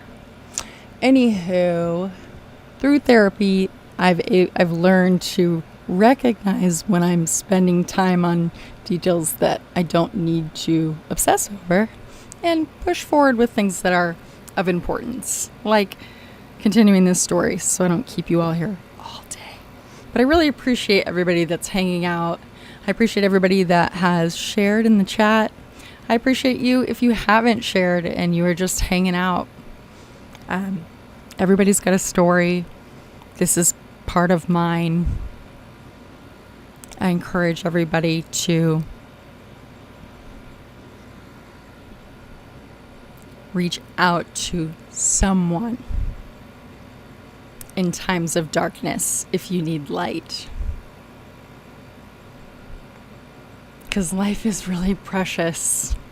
We only get one chance at it, as far as I know. Okay, continuing on. On May 6, 2020, I was intercepted. That's what I was going to show you. Intercepted. Thanks, Nonstick. Thanks, Moreverse. You guys are awesome. Thank you so much. Psyched to Go, I saw somebody put that in the chat, is one of my channels that I feature on my YouTube profile at the very bottom. The Now You Know channel, Zach and Jesse, is the first one. The second one is Psyched to Go, or the reverse, but there's only two. I like their digestible videos. One, because I love the girl's voice. It's like the best voiceover voice ever. And it gives you little bite-sized pieces of information, like 8 signs that you may be depressed, or 3 signs that a relationship maybe isn't working, or 5 signs, whatever, like those little things that you would read on like a graphic, but it's just delivered by this beautiful voice. When you hear it, you'll know. Trust me, you'll be like, oh, I know exactly what she's talking about. I didn't know what ASMR was until I heard her voice. I was like, oh my God, this is so relaxing. I also think she's the new voice of the Southwest safety videos, Southwest Airlines. Side note, as I connect those 2 dots. Hey-oh, Kirsh, circle back. Okay, so I stayed in hotels for 2 months minimum. I stayed from the end of April, 10 or something days, in that first hotel in a not so great area of town, in a town I didn't know. And then I moved north to an area called Marana. And I was planning on sleeping in my car with Stella in the Kirsh Kona. I was parked in a Walmart parking lot space. I had live streamed. At this point, I was totally alone. I was not speaking with any of my closest family members. No communication. I actually have not had any communication with them since, and that's okay. Boundaries are in place for both them and myself. And all I had was the internet. There was nobody outside. There was no one at the front desk at the hotel because they were busy. There was no bartenders. There was no places to go to speak to other humans. So what I did is I got online. Okay. Let's see. Hi, Mike 3DP. Yes. Okay. Browser source. That's what I was going to do. Let's see if I can do this.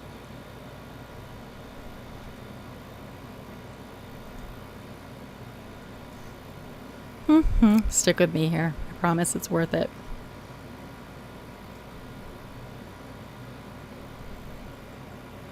%36 CPU. Hey, Yorkshire Techie. Yeah, struggle definitely makes us stronger and wiser. That's for sure.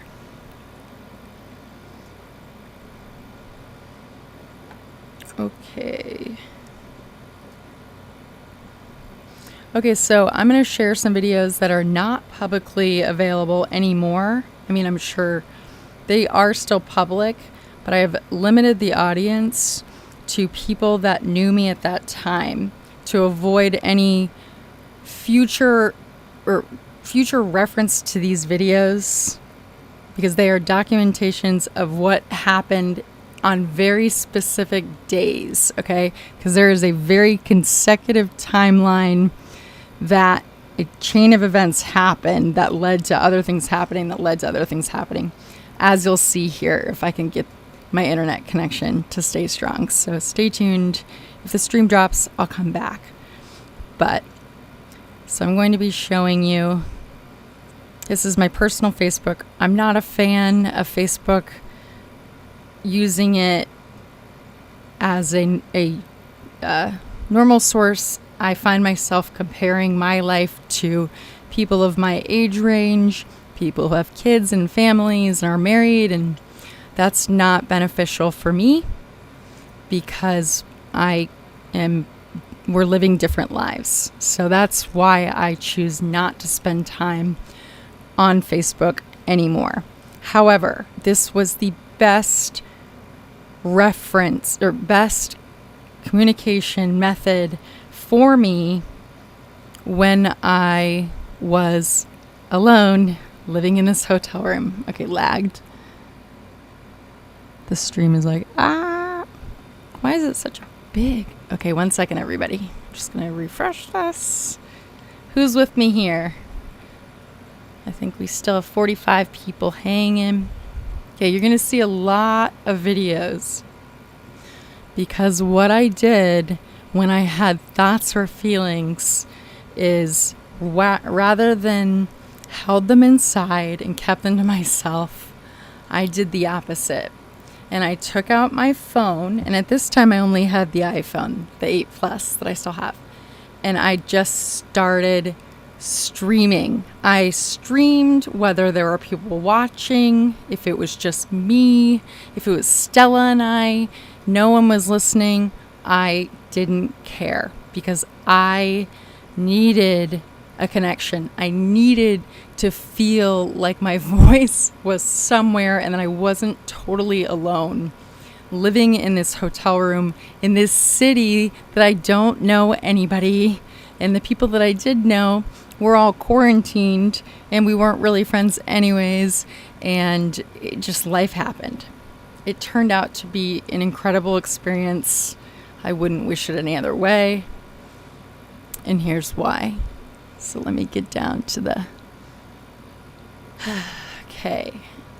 Can somebody confirm that you can start up your recording devices? Sure, if you want. It's available. All this stuff is available. I just haven't taken time because it's honestly not a fun experience to relive this because it just happened a year ago. I've lagged frames. Can somebody confirm that they can see this thumbnail grid on the screen, please?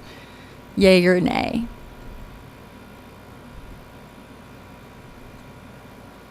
Yes.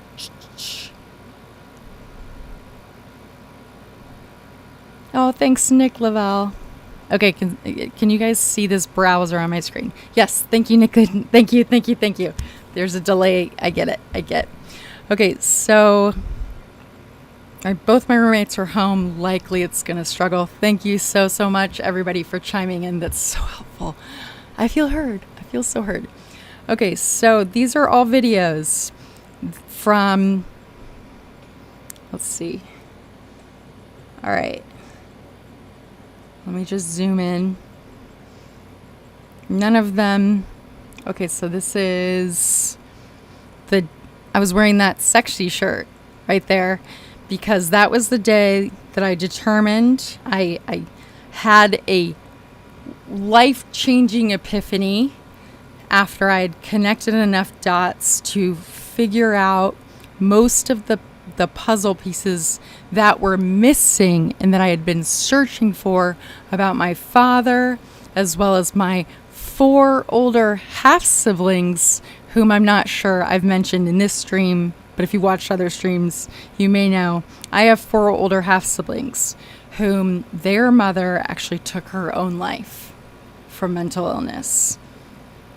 So that runs in their genetics. Then my father passed away, runs in my genetics. My father passed away of leukemia. It was not mental health related. But we all had, I don't know what was in his genetics that was passed to me. I do know some of the things that were passed from my mom.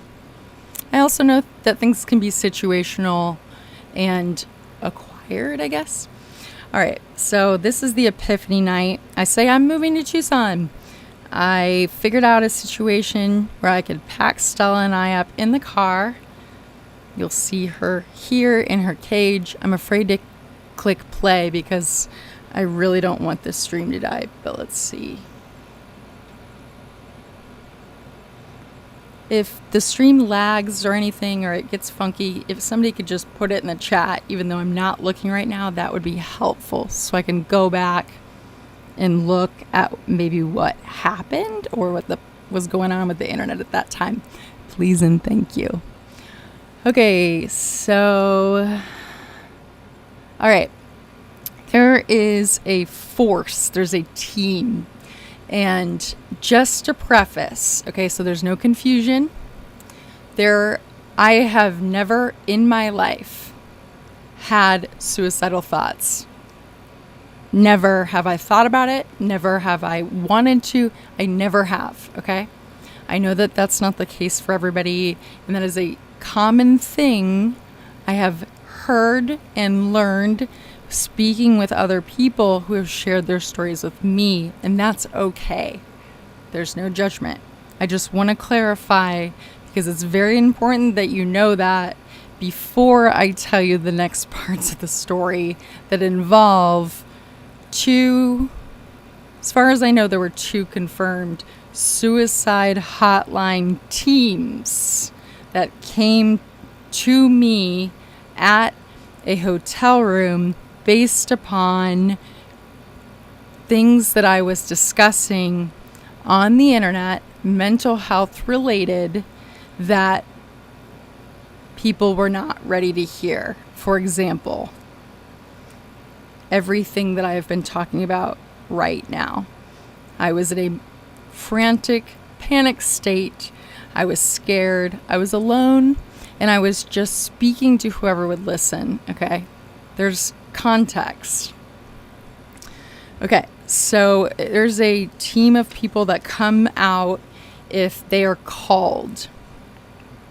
And there were multiple teams coming out, and then they would come to the hotel room. Okay, that started at the first hotel room because people were concerned for my mental health. If I saw these videos, I would be like, what is going on? This girl, like, she needs help. Turns out this was my way of processing all of the information that I had received, uncovered, put together, years and years and years of missing puzzle pieces. Literally, it's like the arrow that you pull back. You pull the arrow back. I felt like I was taking steps backwards when I couldn't figure out something that was missing. And then I would connect some dots or pieces of that puzzle of the story that was missing or falsely told to me throughout my childhood. I figured all of these things out. Okay, really quickly, I have a theory. It's called, if anybody's owned a boat in their life or been around a boat, I have a reference of a family boat that we had. It was just a leisure speedboat. It had a snap cover. So it like perfectly fit the boat cover, had to be perfectly tight up against the boat so that if it rained, water wouldn't sit on the cover, it would just fall off, right? Water repellent. And I'll never forget, because I was the youngest, I was always the one who had to climb in with the spiders and get that last snap or put the pole up in that hot summer, Indiana summer weather, whatever. And you would have to snap the boat cover all the way around the bow in order to stretch it to get, the side, the port and the starboard sides around this little hook thing on both sides. And then you'd have to stretch it. Like, you couldn't just snap it in one place and then snap it in the back. It had to be very strategic. My brain doesn't work like that, but I had to learn. So you'll hear me reference the boat cover theory. In therapy, in cognitive behavioral therapy, in this process of healing, I call it my healing journey, that I have been undertaking probably for the last, since I left for college. It started, I opened up the can of worms, started that initial onion peeling back layer of, okay, maybe there's something going on in this brain. There's reasons probably that I'm excessively crying 15 minutes after a Sarah McLachlan wet puppies, missing limbs commercial. If anybody knows the SPCA in the United States, it's a charity that shows very sad images and graphics of animals that have been abused, and they play very sad "I will remember you" Sarah McLachlan music. And it comes on at the worst times because they know that it's late at night and you're eating your bowl of ice cream or Cheetos and you see the commercial and it's like, oh God, donate money. These animals. Anyways, Kirsh, circle back. Boat cover, okay? So, boat cover theory. In therapy, when you uncover uncover a layer. You peel back a layer of stink. That layer of stink, for example, in my life is I had a whole layer of stink to peel back. I thought I had worked through it in my early 20s. Turns out, nope. So, as I was raised in a narcissistic household around a narcissist, for anybody that has experienced that or has been in a relationship with somebody who shows the signs. I did see somebody in the chat who referenced a channel that I would love to check out sometime. So whoever posted that, I'm going to check that out. I am sucking up, I'm like a vacuum of narcissism knowledge. I just want to know everything so I can spot a narcissist immediately, know the signs, because it's tricky. Here's the thing. I attract, still to this day, but now I personally am responsible for finding the red flags on my end, because a narcissist does not know they're a narcissist. Okay, and there's some speculation there. As far as I know, it is not something that they admit out loud, nor is there any kind of issue with anything that they're doing. Okay, projection, gaslighting is a very common term that I didn't know about until it happened to me by my own mother the day of the household police incident. The last day that I spent in Scottsdale before I moved to Tucson. April 21st of 2020. Just over a year ago. Gaslighting, that's a whole other thing. Gosh, I have so many topics we can go into on other streams. Okay, so here I am. I know I'm bopping around. First hotel. Here I am. Burp, burp. Okay, so this is the first visit from Community Bridges, which is one of the suicide prevention hotlines that was sent out to my hotel room. Okay, this was at the person's house that I thought I was going to be staying at for a few weeks as I transitioned and looked for housing. Turns out rentals weren't accepting new tenant applications. Everything was frozen. People couldn't kick their tenants out right if they didn't pay. I think it's still that way, which makes sense. COVID, pandemic, all that stuff. I also am a non-traditional renter. I'm self-employed. That was an issue. I also have really poor credit and all that stuff, which I'll go into at the student loan rant video some other time. So no matter what, it was unlikely. I tried, trust me, to rent a place down there from a corporate entity. So I had to find different ways. So I looked at Airbnbs, which I ended up booking an Airbnb, paid $1,000 whatever dollars for 7 days, got there, and it turned out it was a Section 8 housing apartment that was being rented as a vacation property. I have that on live stream too. I walked in, got this feeling something had happened there, got those vibes, and walked out. So I kept going back to this Hampton Inn and Suites in Marana. Okay, I ended up spending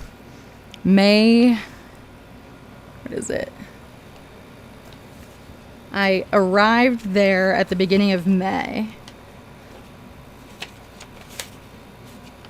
After 10 days at that first hotel, and I checked out and moved to this room with Stella. I think I moved a couple of days before August 1st. Because he gave me like a couple of days free. I asked if he wanted prorated rent. He said, no, it's fine. I said, great. I stayed that long. Okay. I depleted my entire retirement account in order to pay for this room, and it was the best financial decision that I could have made at that time period, given the situation and the need to have a stable room where I could put my stuff and Stella and know that it wasn't going to be moved, and then I would come back and my computer would still be set up and I would have a place to call home. During this pandemic, in a city where I don't know anybody, I don't see anybody outside, even the hotel lobby had to pull the chairs from the common areas, rope off with tape areas. You couldn't gather. There was one bench outside. It was a very lonely experience. For example, okay, let's see, this is the first hotel. Yeah, because there's that L couch. Here's me driving the U-Haul. Here's allergies. Here's me moving my stuff after it had been set outside and a camera was put on it because I couldn't get there in time. Let's see if I can get this one to load. Headphone alert, everybody. It's starting to get dark. Almost done unloading. This was my move. Let me turn the AC off.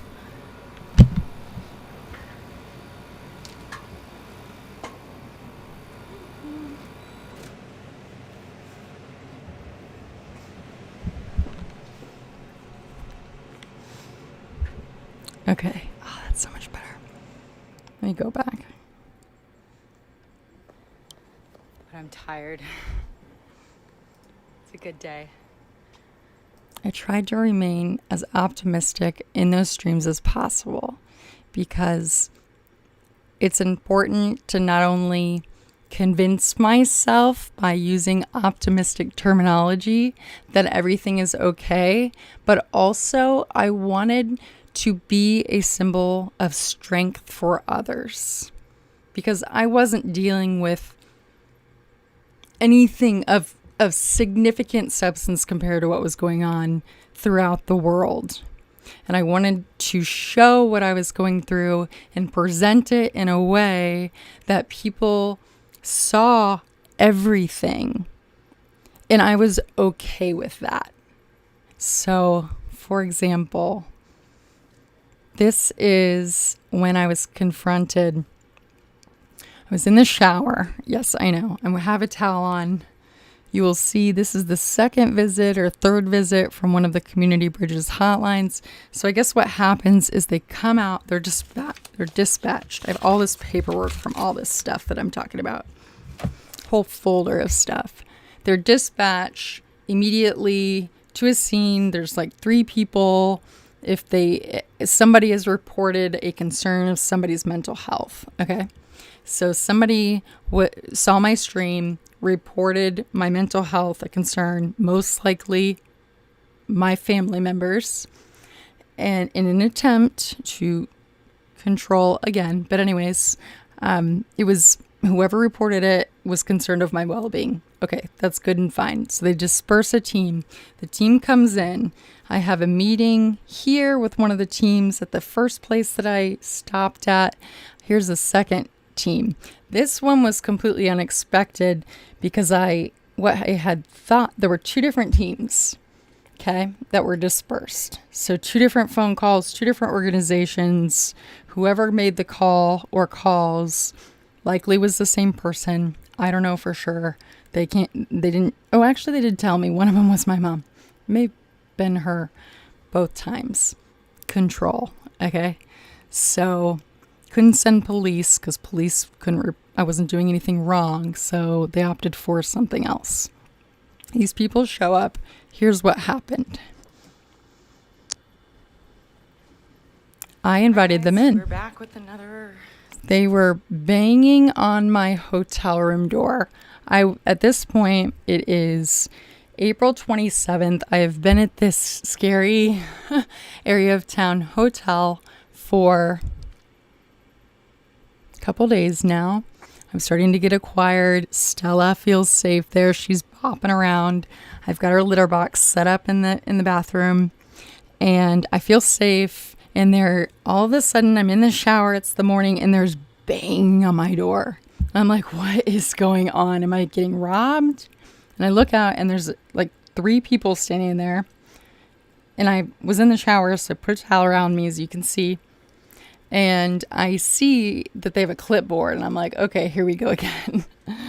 And so what I do, as soon as somebody would show up wherever I was, whatever was happening, I would open up my iPhone and I would go to Facebook Live and I would film, because I had no witnesses. Stella can't talk. She had no frame of reference. There was nobody else to witness what was happening in my life. And if you've grown up in a narcissistic household or with anybody that resembles the traits of gaslighting, where something is said to you and you repeat that to somebody and they say, no, I never said that. You consistently over time, it is emotional abuse. You don't know what's happening. And the person, I don't even know if they know what they're doing, but they are, you lose your perception of what's real and what's fake, what's reality and what is something that I may have made up in my head. You don't, as far as I'm saying, speaking from my opinion only, you don't know what you think anymore, because you've consistently thought you were correct in statements, but had a person correct you to let you know that you were not correct. And that was not remembered correctly, and that never happened. So that messes with somebody's head. Okay. So having a witness is one of the most important things for me as far as this point in my life as of last year at this time. I need to drink some water. Thanks for listening, everybody. I have this all in audio clips somewhere. Oh, no, my phone. I restored it back to factory settings last week. Whoops. Well.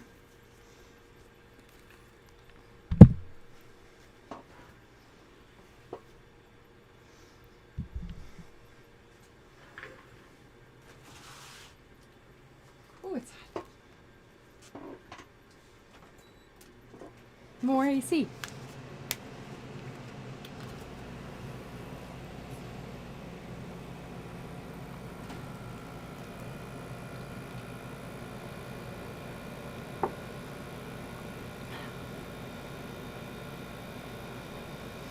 Feels good though to talk about it, knowing that there's ears that hear me. And maybe we can have a discussion sometime, all of us, or not, but I'm here. The more scars, the battle wounds, the better, in my opinion. Just saying.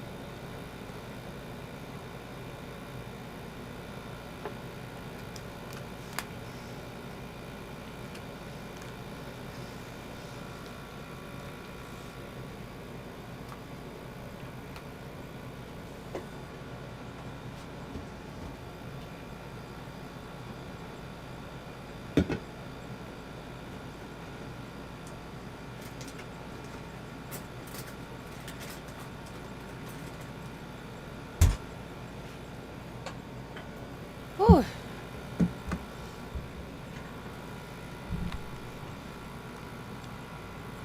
As you can see in the comments, my friend Crystal on Facebook said, "Oh my God, wow, so taken out of context to what was going on and with the emotional reaction to those things." Okay, here we go. Getting out of the shower. I'm gonna have to turn that audio up somehow.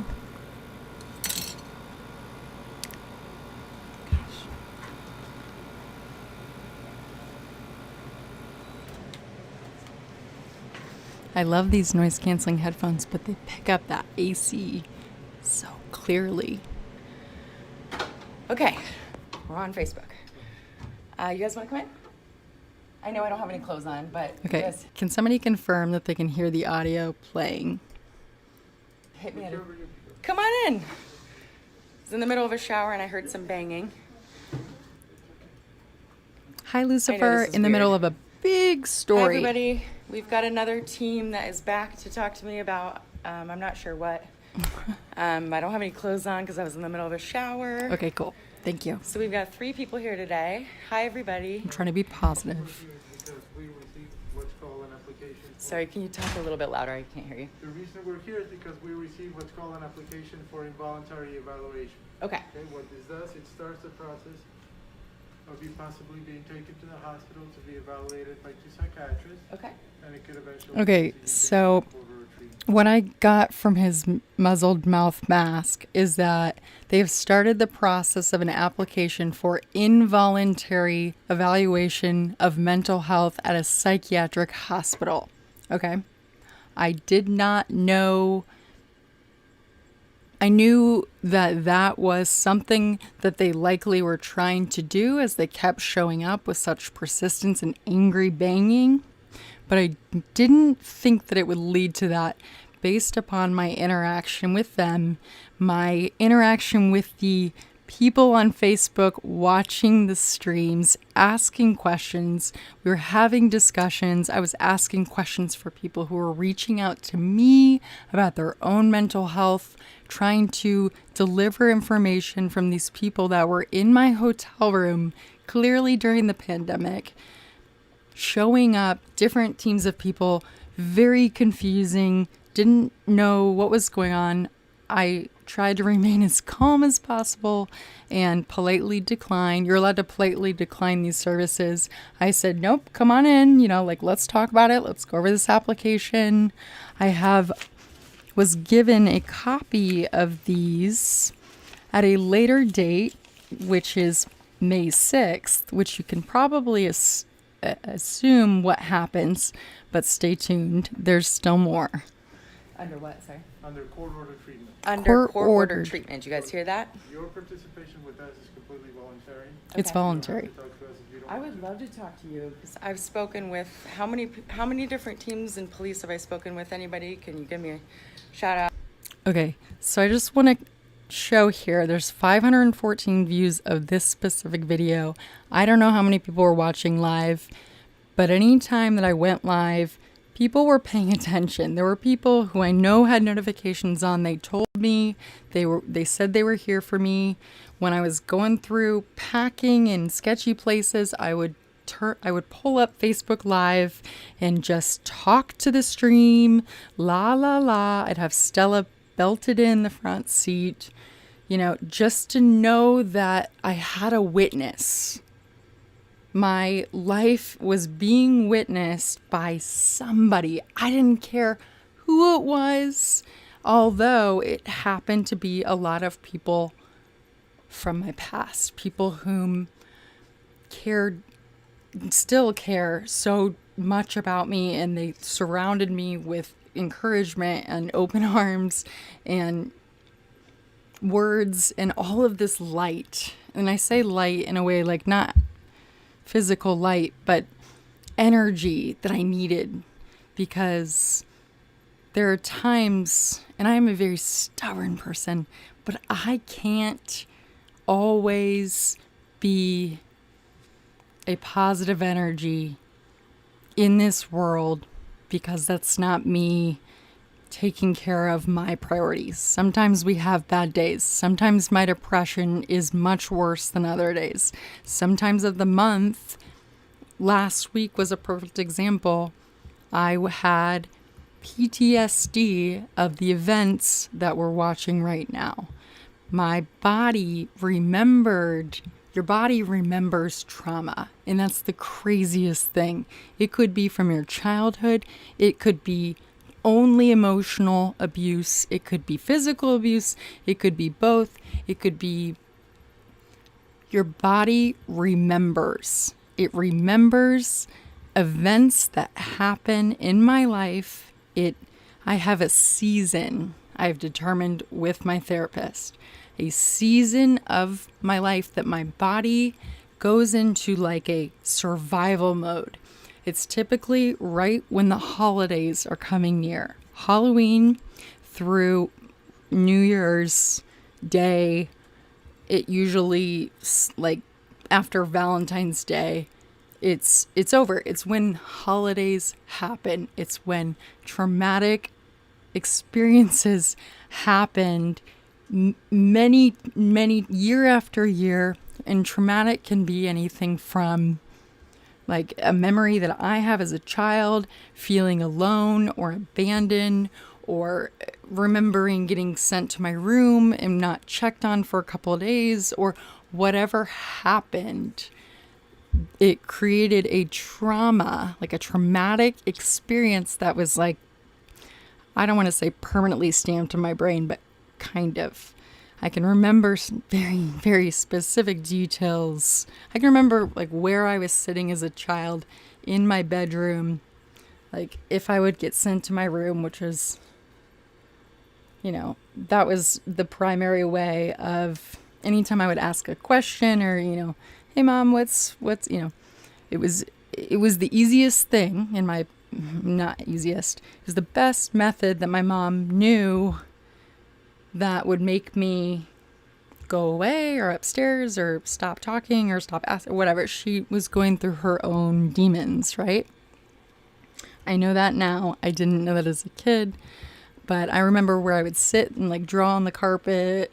Sometimes I would draw on my walls with pencil and then erase it because I knew she would get really mad.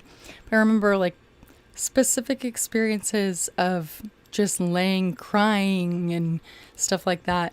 Those are traumas. And when they happen consistently and consecutively year after year, especially when a lot of people experience stress, holidays are a time when families get together and everything's yippee glory. That's not how it was in my family. It was all had to be poster perfect Christmas tree with the perfect white lights on the exterior and it was just all an image. And I was raised to be a certain image. I was raised in a household where pretty fluffy dresses and makeup and curled hair and lipstick was expected of girls, and I'm a tomboy. Clearly. I am a tomboy. It wasn't last year I said that in front of my mom, and she smacked me and said, "Don't ever say that again." I go, "There's no reason to deny. It's okay. I'm not into all this stuff that some women appreciate."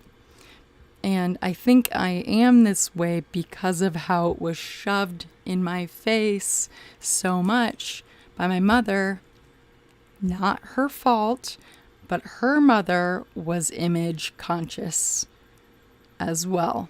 Trauma is passed down from generation to generation until somebody comes in with a sledgehammer, like the 1987 Apple commercial where the zombie robots were all watching the screen and the woman runs in those short shorts, the Olympic athlete, and throws that dagger at the screen and the screen explodes. And Steve Jobs, I think it was 1987, said, introducing the Apple computer, the world will never be the same, or whatever it was. It was the most brilliant advertising.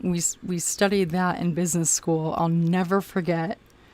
And that was like the beginning of an era or whatever it said. I am that in my family.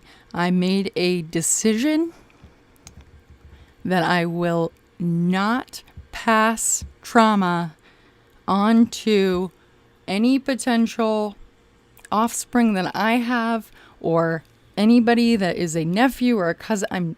It stops here. I'm not allowing it to go further.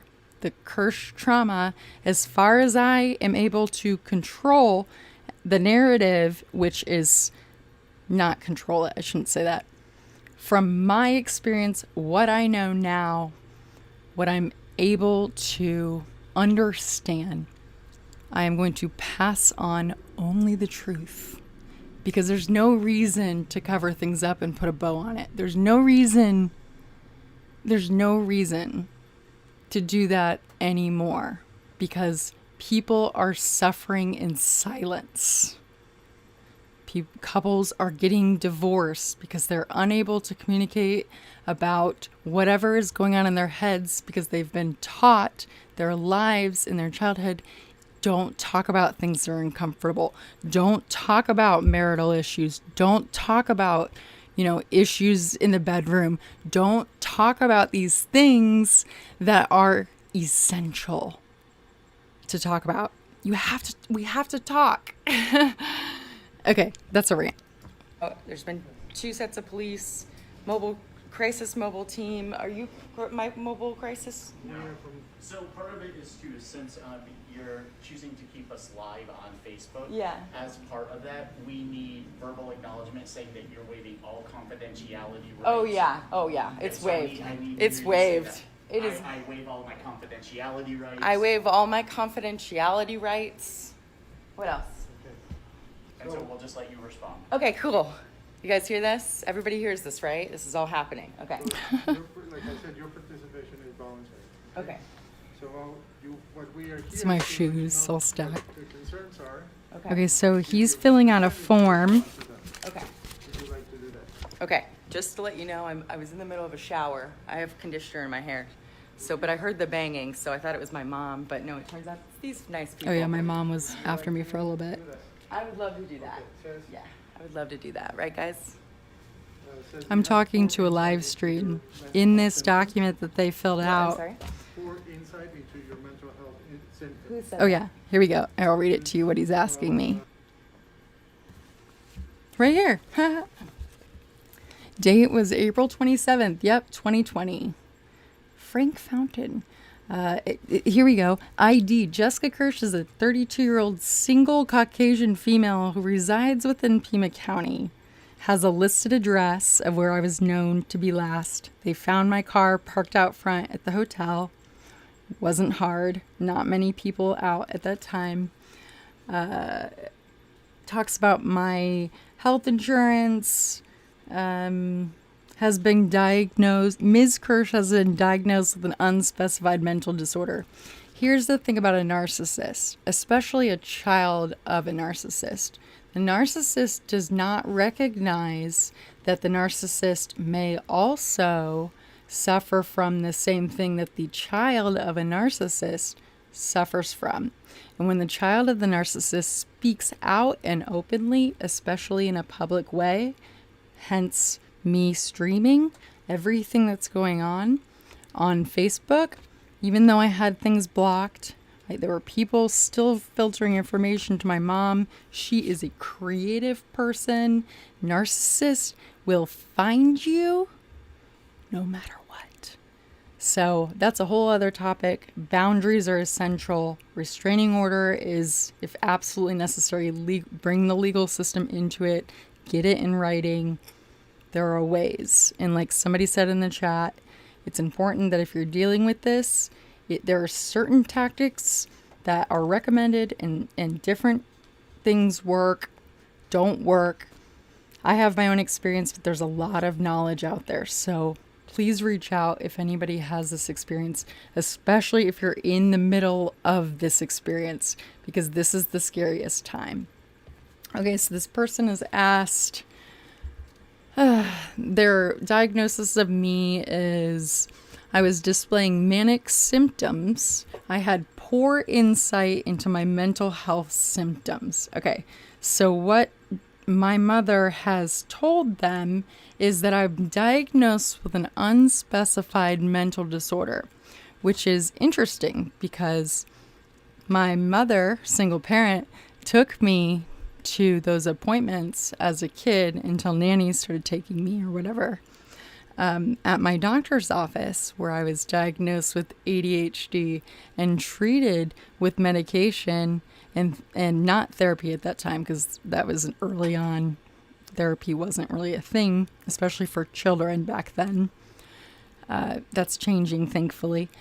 But she's denial. Denial is huge. Depression. I take the same antidepressant my mom does. I took her to the doctor to have the doctor write a prescription to the same strength antidepressant I take. Depression can be genetic. I know that I come from my mother. Whatever works in her system may or may not work in my system, but it's a higher likelihood that if I use the medication that she's having success with, it's likely that I will have success with it too. Turns out I was right. The doctor wrote her prescription and brought her to the 40 milligram tablet that I take. She's clearly aware of what I have been diagnosed with. Narcissists, they lie.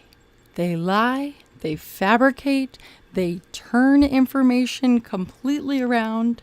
Okay? This is dangerous stuff. And gaslighting, I don't know enough about it to go into it, but it's really scary and it happens fast. Yeah. Okay. So they're asking me if I had more poor insight into my mental health, blah, blah, blah. If I think I needed to be taken in to an involuntary evaluation of my mental health. And the whole time I'm obliging. You can see I'm being patient. Not that I know of, but I think I was frustrated.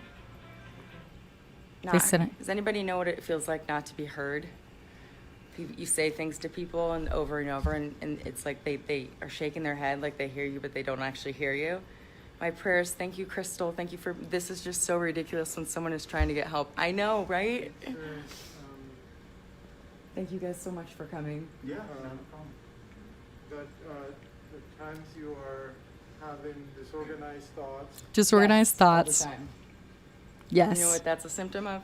Too much Going on in brain. That's the acronym When I have too much going on in brain, I like to slow myself down from thinking too fast by doing this with my fingers. Too much going on in brain. So he read that the person who called them in the first place said I had poor insight, disorganized in thought at times. If you guys have watched me for long enough, you know I'm disorganized in thoughts all the time, but I circle back. It's just not consecutive, is talking in circles and gibberish. This is my favorite. Gibberish. I was asked for clarification. Gibberish, what was I saying? I was going, burr, burr, burr. You know how I make noises with my mouth? And especially when I'm on stream, in the chat, I was communicating like bom, bom, bom, or wah, wah, gibberish. That's how it was notated in this pre-petition screening report that was filed 4 times. Okay, so it continues on. So they're questioning There's a me. misinterpretation. I thought that Wade had the whole Talking about the situation. Wade it's down in Tucson, And then they're writing all these notes. but that was in college. So I'm telling all my It takes my medications. it escalates. Any medical issues? Let's see, medical issues. Other than depression, anxiety, ADHD, I just realized I was dyslexic 3 days ago. Medical issues. Do I have any medical issues, anybody? I don't think so. I don't, as far as I know. Own any weapons? I do not. I do have this right here to open boxes, though. Have you been in Do you have any weapons? I pulled out a Yep. box opener. any religious preference? None. So what they're doing is they're trying to figure out what the best psychiatrist would be to present me with, not if, when they bring me in for a court-ordered involuntary evaluation of my mental health, which let me go ahead and fast forward, okay? Because just wait. Male doctors, female doctors, it doesn't matter. Okay, so they're filling out this application. So what they have to do is they have to have enough evidence, and the evidence was online, public, and I'm glad it was. Because like I said, I'm really glad I went through this process. I'm able to share it with other people. I've come out the other side. I've learned a lot. I learned about some of this in college a little bit, not really, but I was able to experience it firsthand, understand that it's for people that really need it, and it would work in those situations. For me, it was a very short period of time that they realized, okay, this, like, they understood. I was compliant, I was calm, I gave them the urine sample, the blood sample, everything that they asked of me. I was calm the entire process. So here's the thing. I've never been arrested, but this is the closest that I can assume what it feels like to be arrested. Okay. So here we go. Moving. There were some, there dates. That was the 27th. Here I am at Wade's collecting my stuff. Moving in the desert heat. Driving a U-Haul across town. So I'd just like to point out that this was just over 1 year ago. That's me starting the U-Haul load. So even when I was loading stuff like this, I wanted to have a witness, no matter what. I didn't know what was going to happen. I didn't know if I just had no idea. And I just felt safe knowing that there was record of my existence, because in the pandemic, especially, like, I could have disappeared and no one would have known. I mean, I'm not saying like that. I think that, but like, Sometimes when it's scary. Okay. I am feeling Oh, I went to Home Depot to buy buckets Different to do things. laundry because there's no laundromats and I'm living out of a hotel. There's I've gone to unloading Home at my Depot, and I walked through the storage. garden section. Okay, so there's a 14-day period where that first team was dispersed. And no, go back. Come on. There we go. That first team was dispersed. Apparently that opened up a record in the system, the Arizona system or whatever. And they had 14 days, and if they saw me on the street, saw me driving, ran my license plate, I was in this system as if they were looking for somebody who they were going to arrest. But instead of arresting me, this is what happened. Let me show ya. Move out, move into the storage. Night at the next hotel, showing my blisters. Moving stuff into the hotel. Stella laying on the suitcase. Still have people here hanging. Yeah, I love it. I feel so heard. You guys heard me talk to the stream. Do you guys ever understand what it feels like to just not feel heard? Okay, moving stuff in, laundry on the cart, Stella, new place, doing laundry with a scarf wrapped around my face. That's when I created my big sunglasses that had a fake logo brand name on it that my mom had given me years ago, because that's what people do. They give off stuff because that's showing love, stuff that they don't have use for, and it literally has no use. But it's pushed on to other people.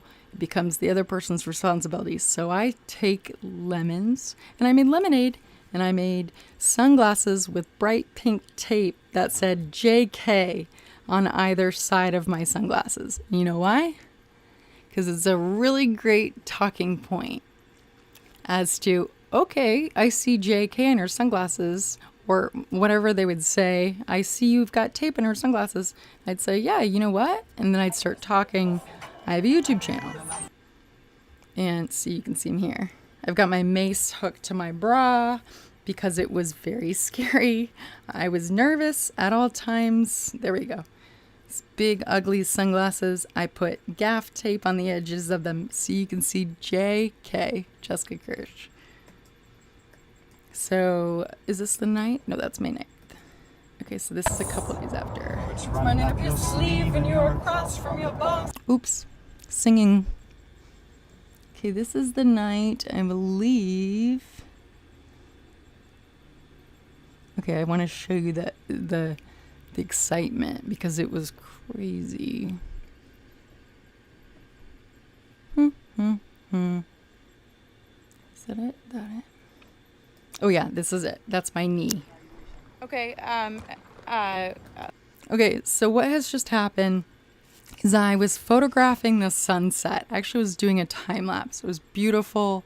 The Bighorn fire in the Santa Catalina mountain range was burning. It burned for like a month and a half. Thank goodness, because it gave something for me to go and do and see and experience and get outside of this hotel room that Stella and I lived in for a couple of months. It gave me purpose. It gave me an out. I could go there and watch it and meet some friends that came up from Phoenix or came down to Tucson, and storm chasers would come through the area. I would meet up with them. Tucson turned out to be a really great place. Just some things happened before it could get to that. And so on day 13, I am photographing the time lapse. I'm loading up my car. I get in the car. I turn on a live stream and I start singing, much like I did on a stream last week that was called This Is Just a Test, where I just film and I just sing my brains out, because that is a source of relief for me. It's a stress relief. It's fun. It's exciting. I love music. I love to sing along. I love when I can hit notes that I can't usually hit, kind of thing. And music just makes me happy. And so I'm singing. I'm driving to McDonald's to get a hamburger and fries, and I get gas. And I'm coming back to the hotel. I see an SUV behind me. I don't think anything of it. I park at the same spot every time that I pull into the hotel. I put my visors up in the windows. I back in. That's in case somebody tries to break into my hatchback. They're unlikely to get in from the back. It's all of these strategies over time. I've had a lot of stuff stolen, possession stolen, different ways. I have some trauma. I'm OCD about what I leave in my car because I've had significant things, items, not money significant, meaningful things taken from me, from cars, bash windows, all this stuff. It all is trauma. It's all wound into this ball, right? That you're hearing me talk about after years and years of therapy. Okay, but now it's a lot more clear for me to be able to explain it in a calm way. Okay, so what has happened? I've backed in, put my visors up, getting out. I have all my camera gear. I've got a couple tripods, my camera, my backpack, my crossbody bag, all this stuff. And there's the SUV parked, not parking me in, but backed up in front. And it's a police officer. I think it's a sheriff. It's a female police officer. Thank goodness they sent a female. If it were a man, and if he started talking anyway, demeaning or something to me, my brain may have been triggered and I would have gotten upset. It could have ended differently. I'm not saying that I would have caused anything, but I'm glad that it was a female.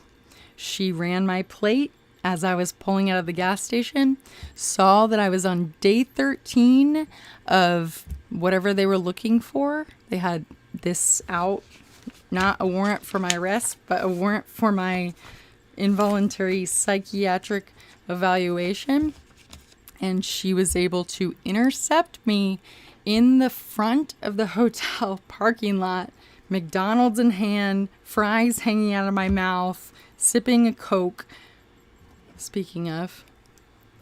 And this is what happened. So, moment I saw something was going on here we go again. What did I do? But I pulled out my phone. I needed a witness, so I went live on Facebook. Hold on. Can I go inside and eat my food? Actually, no, you can't. Because right now, it's almost like you're under arrest. I'm not putting you in handcuffs, though. Okay. As long as you cooperate. They're not going to handcuff me. Okay, I've got police here. This woman right here who says she's calling me into the hospital. Garrett, they're calling me into the hospital because they're saying I'm not okay. I've got police. She was actually really nice. Facebook. She waved. There she is. Tell them what you just told me. I'm not going to do that. I do need you to cooperate. Okay, I can cooperate. And like I said, I'm not putting you in handcuffs. I need you to cooperate and make it as easy as possible. Okay. And like I said, I can have you eat your food in the Can car. I eat the food? Okay, Yeah. so I have to go with you? You do. Okay, so are we going because of the psychiatrist at the hospital? Okay, so I guess they're taking me in because psychiatrists at the hospital need to evaluate me. So, can I at least know what hospital I'm going to? Yeah. It's Banner University Medical Center down south by Ajo. Banner University, one more time, sorry. Banner South. Banner South University Hospital is where I'm going. I was just if anybody knows Wesley Pfeiffer, he works there. Hi, everybody. I'm in the back of the police car now. Police have been called on me. I'm still live streaming. I'm in the back of a police car right now, everybody. You'll see the lights turn on here shortly. Her name is Gina. She's very nice. Gina, that was her name. I think my mom may have called psychological evaluation on me, which is fine. Which is fine. Because I guess I was just waiting for this to happen. If anybody can, if CG Birch is on here, if she can get a hold of my therapist, my psychologist, that would be great. Just so you know, when you're done with this, I'll bring you back here. Yeah. She told me that when I was done with it, she was so nice and cooperative, and she was working overtime and was patient with my questions until it got to a point where she just turned the radio up. I don't blame her. Because I was like, where are we going? How much longer? How's your night? Do you have any kids? You know, just doing what I do. And she told me, she informed me of a few things, and she was very calm. And you saw that I was like, sure, okay, yeah, I'll go in. Because I knew all of the different tactics over time that narcissists specifically do. They will come at you from angles that will just sideswipe you. But if you land on your back, you can look up, you can get up. And it's almost like a invisible shield, like shields up. They're going to try this. Okay, and then next up, they're going to try this. And then after that, immediately the police will be called. And then once the police are called, this is going to happen. It got to be a step-by-step process in my brain. So if anything were to set off the parental figure, the adult in the household, aged adult, not necessarily behaving of the adult, not her fault, raised by a narcissist as well. Why are their streams lagging? Okay. 44 people still hanging. I knew what was going to happen, what the steps were. If anybody knows the term walking on eggshells, that's exactly what it feels like every single day. So it's basically, if a narcissist is set off, then it's just chaos control. Control the chaos. Control the eruption. Control. There's an iration song, which is like a band that we like to listen to when we're out on the lake. We, as in my friends, boating friends. That's a long story, but yeah. Grew up in a small lake house, Indiana. And in the summers, I would spend time up there. And so there's this band, it's called Iration. And in this song, it's like, it talks about dynamite. Like, you can't stop it. It's already going to explode. Something like that. I can't remember the lyrics right now, but I'll find it because it's a really good song. It's a good summer song. But that's what I think of whenever I think of a narcissist. If they've been triggered to whatever their emotional response is. Okay, so continuing on with the police car. This is interesting, right? This is May 6, 2020. That was a year and 6 days ago. So I'm talking to her through Oh, a... Hampton Inn? Oh, okay. Do you think that they'll keep me overnight? I don't know. It just depends on what they're keeping. Look at me smiling. Gotcha. Okay. You guys still... Okay. You still hear me, everybody? Don't give the numbers out. Yep, people were giving me like legal warnings. I'm in a police car. Sky, I'm in a police car. Anybody that popped on, Somebody I'm just has saying. called to take me in for a psychological evaluation. I wonder if it was Wade. See? Police. The lights aren't on I've yet. got my McDonald's though. And my fanny I'm pack still here, on. you can hear me. Thank you so much. I was just waiting for this to, kind of just waiting this. It's either my mom or Wade. Wade was on the stream earlier, so I'm assuming it was him. I'll eat my McDonald's. So she said I can eat my McDonald's. She said she was a taxi. My She was whole just life a I've been taxi accused of things transporting that I'm me. not, so this is just a final thing. Thanks for listening, Facebook. I appreciate it. Thank you. I appreciate it. You ever She's been in a- now turned on the lights and we're no, I'm good. I'm just going talking through to my people. intersections. Wade Anderson, did you call the police on me? I see you there. Because I'm in the back of a police car right now. I would bleep out names, but this is what I said, and yeah. Hold an order for me to be taken in for psychological evaluation. So they have ordered the court, a judge has signed a document during COVID. Okay, the document was notarized and then a judge signed off on it based on what I said on the live streams, based on the theory that I was talking to the internet about my problems, which I was. Turns out it's not such a bad thing, huh?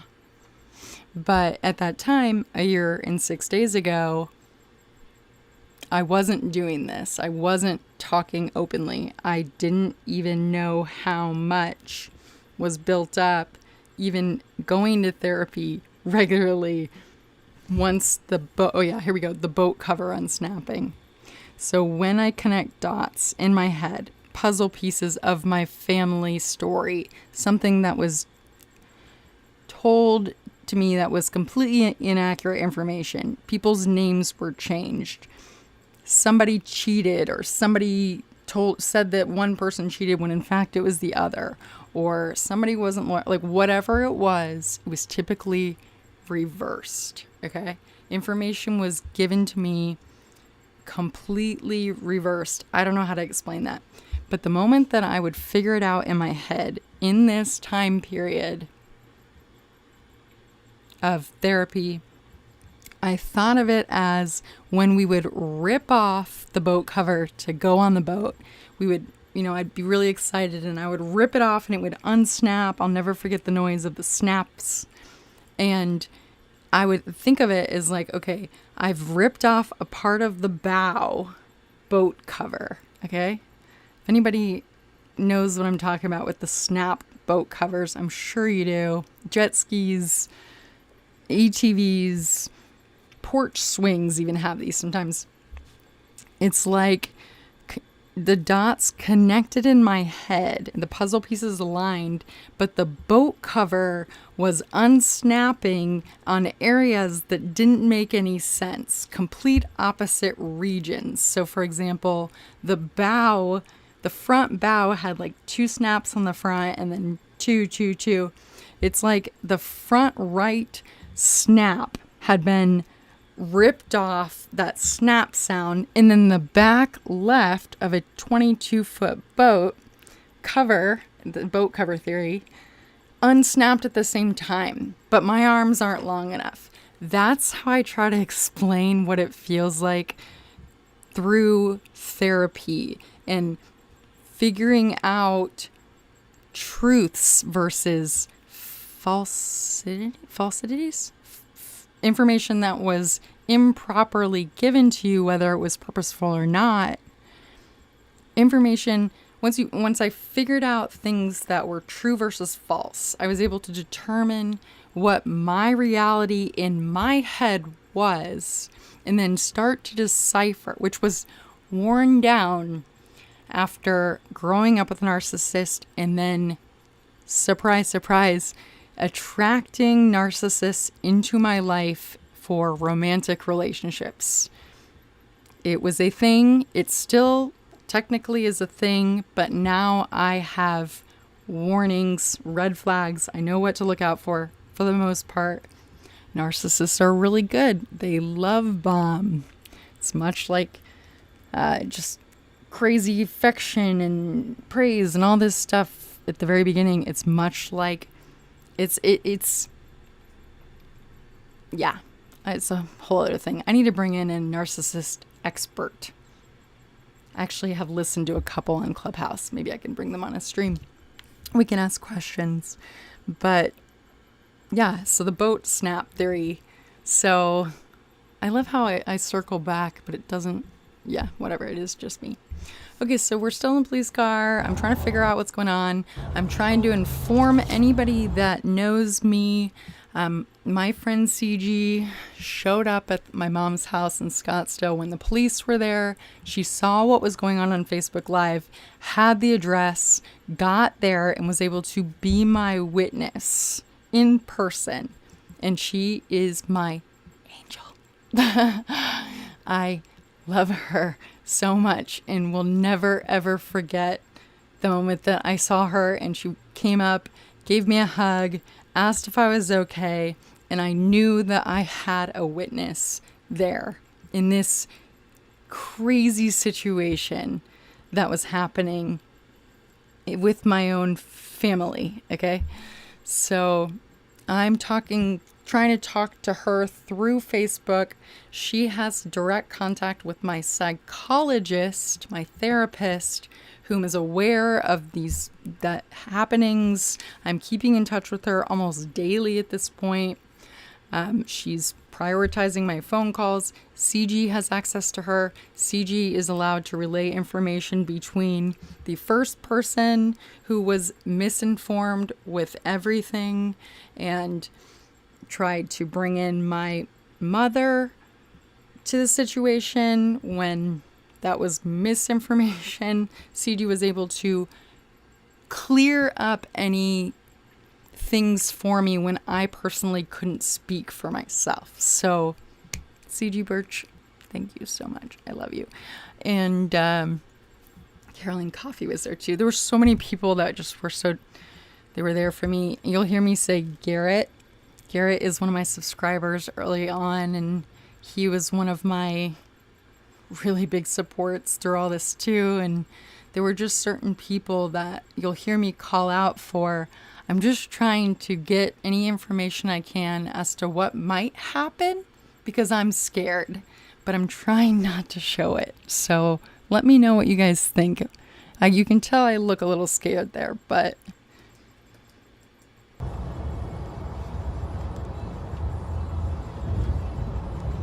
my phone's gonna die.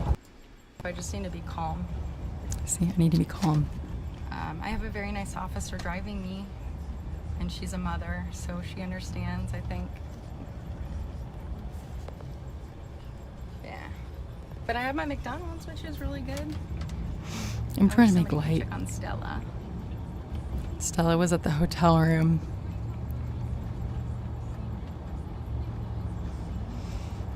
You need to get a restraining order, no contact order against your mom. I do. You're right. Can somebody please Google how to do that so that I can do that first thing in the morning? I talked to the sheriff's department yesterday about potentially filing one against her, and it was closed, so they couldn't provide me with the proper access. Hi, Sarah Endicott. A restraining order against her and possibly her husband. And if Wade is calling these in, then possibly Wade, so that they won't keep sending police on me. because I just can't keep having police called on me for no reason. It's wasting their time. See, there's my officer. She's so nice. Her name's Gina. And she was so calm. She said I had to go with her right away and I needed to cooperate, and so I did.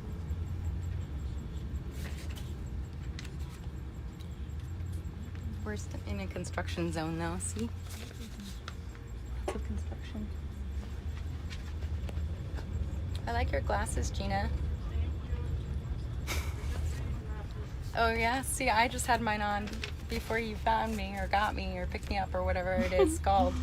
Not found, because I was not needing to be found. I have distance glasses that I wear when I drive. Yeah. I'll ask my neighbor tomorrow. He's a lawyer. Yes, please do. Restraining order needs to happen. The person who's not of sound mind keeps calling police, so that's the issue. And when police won't respond, ulterior tactics. I didn't think that I would get to this. Is Stella at the hotel? She is at the hotel. So, time to come back to Phoenix. There, the No lights kidding. are on now. You have a safe Police lights. place for me. That's Whoop, whoop. nice. As long as Julie Kirsh doesn't get a hold of the address. She's running lights. She's running traffic nuts. lights right now. This is Trying to crazy. remain calm.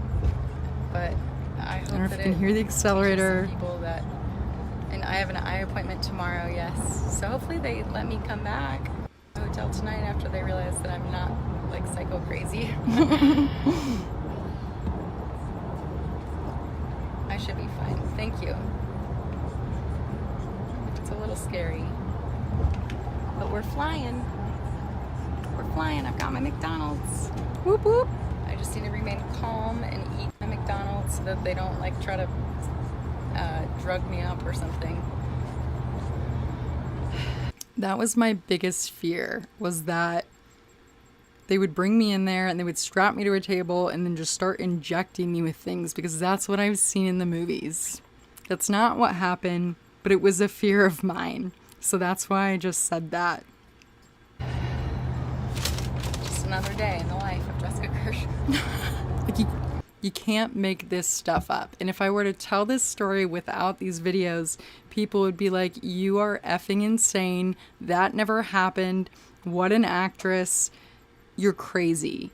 Because every day it's something different. Because life happens when you're busy making other plans. And so calmness is something that I practice. You see me breathe on streams. I stop, I calm myself. I do the too much going on in brain. These are all hacks that I've come up with for myself, and I would love if people use them for themselves or a family member or friend. Please pass on this knowledge.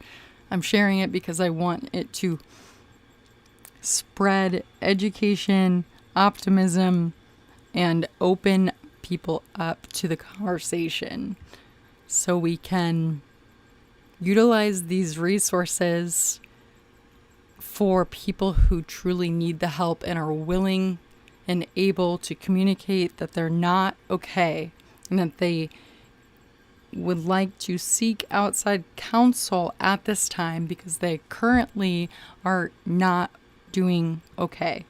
Their cloud is really dark. You know, maybe they just lost a family member to COVID, or maybe they just got a divorce. One of their children passed away. I think it's, what is it, there's like 5 traumatic events in a person's life. Maybe it's 6. And if 3 of the 5 happen pretty much in a row simultaneously, or boom, boom, a couple months in between, or like first 2 happen right away and then the next one's like a year later, the likelihood of them, I don't know where I'm getting this information, but I remember reading it and I have a memory where I'm able to visualize where I read it on whatever page or book or website or whatever, and see the text pretty much to how I read it. Because that's how I got through reading comprehension as a kid. I would memorize the page. in my head, and I would refer back to the page to find the information about the book character that I was supposed to have read and recalled. ADHD brain doesn't do no reading and recalling. It's busy doing other math problems. Anyways. So we get to the hospital. Thing, if I come back to Phoenix, I'll be closer to my mother. My Who's mother. causing all of this. Trying to remain calm. Burp, burp, burp. We still have people here? Oh, yeah, 50 Tell the people. police you want a restraining order from your mom. I've already told the police that, CJ. But I need to file it properly. And I don't know how to do that. I called the sheriff department yesterday and asked how to start the process, but I also asked if they could do a ride along with me so I could see what parts of Tucson. But they're not doing it because of COVID. Everything was closed because of COVID. So once they grant a restraining order, she can have no contact with you. So does that mean that she can't call police on me anymore if I have a restraining order? Because that's what I really want, is for her to stop doing that. Because this is not fun. She's probably watching this because it's public. She's probably watching this laughing right now. Like, ha ha ha ha, like a vengeful Puppetry. Okay, cool. If they have reports saying you're psychologically fine, great. Then that's what I'll get right now. Then that should be proof enough, and the police will no longer accept calls from them.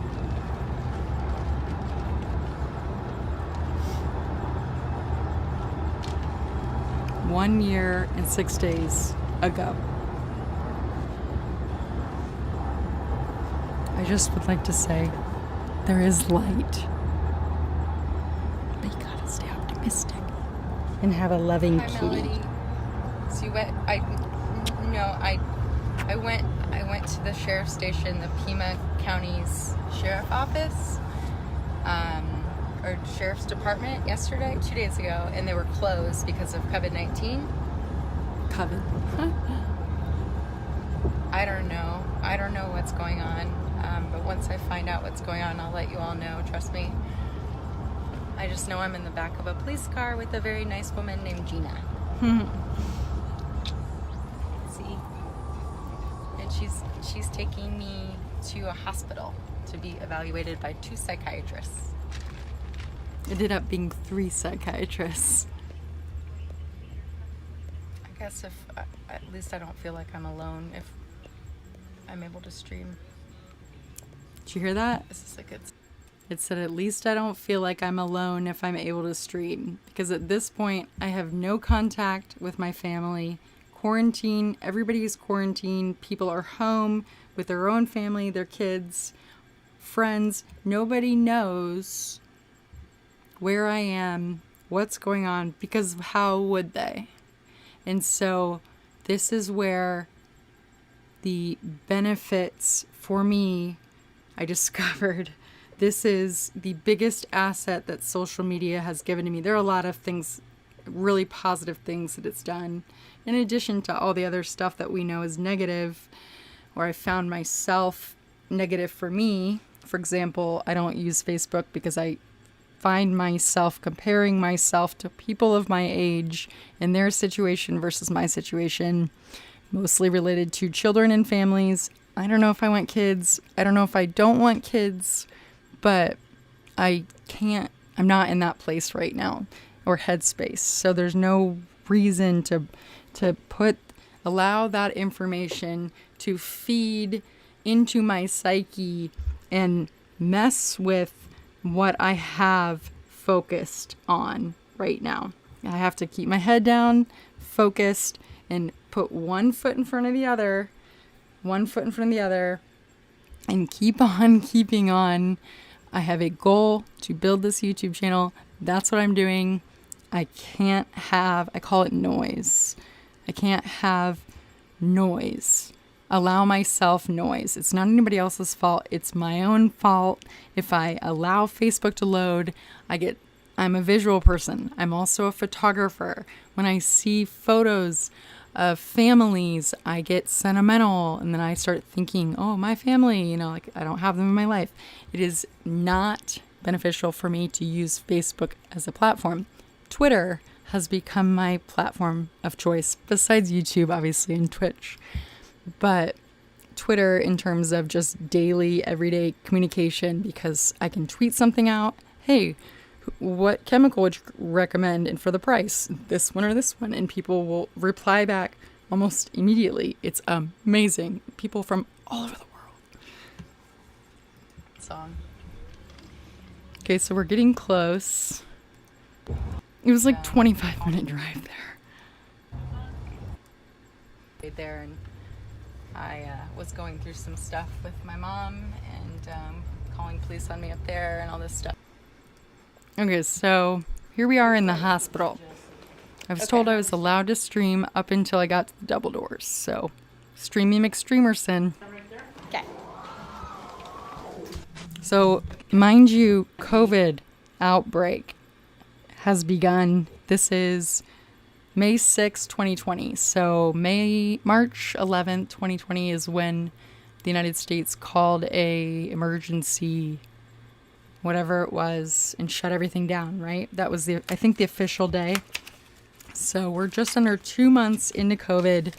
I am in a hospital with COVID patients that are a couple of floors above me. Okay, I don't have a mask on. I put a mask on because I brought a mask with me. It was not mandated at the time. The officer was not wearing a mask. And when I got to the double doors, I put my mask on. I said, "Do you need a mask?" She's like, "No."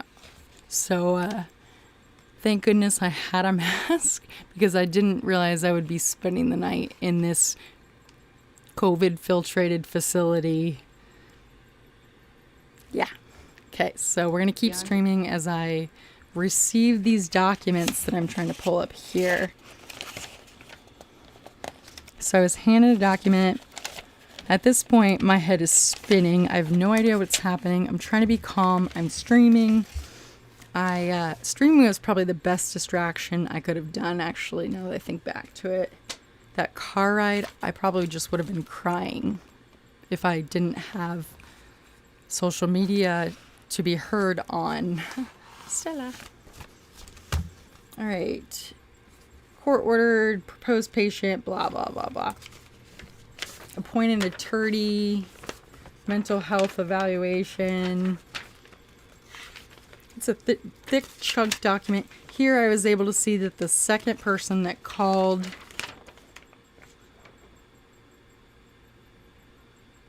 here I am doing my legal claims as to what I think I could file for if my mom tries to come back at me with something else. I have stuff listed out in my head because I'm already going to what she likely will do next, right? Because that's what I've been trained to do. It showed my address where I could be found. The person who called me in, turns out it was the fourth batch of hotline people that came out to me. It was the woman, and she had notated on the form that I was speaking on social media about my mental health, and I didn't she wrote, she didn't understand how that could have been misinterpreted. But in the document, as she's listing out word by word of what I'm saying to social media on the live stream to live viewers, as I'm showing her the screen, the number is increasing, decreasing, increasing, viewer count, proving, look, I'm live, there's people. There was no documentation that I was speaking into a phone device. So there was a miscommunication, but that's okay, because it was later clarified. But how things can be, those small details that aren't notated can really affect a situation, especially like this, where a judge is signing a document on this girl who's talking to Facebook about mental health and what's going on in her life at this time. And she's talking to nobody, but she has all these words. It's funny. You gotta laugh. Okay. Keep going. Keep going. I love that you all are listening to this, because it's like I had some trauma from it last week, and I was processing all of it again, because that's the only way I can work through and past the experience, I guess, because my body recognized it on May 6th, which is the date right here that we're watching. Something was not right the day after Starship landed. That morning I was on social media. That evening I was in bed, covers pulled up to me. I just did not feel like Jessica. And my body, it turns out to the day, my body was recognizing this. It's as far as I know. 5 days I spent away from social media last week. With no BPE. Okay, so now I'm going through the documents. Oh, should I put my mask on?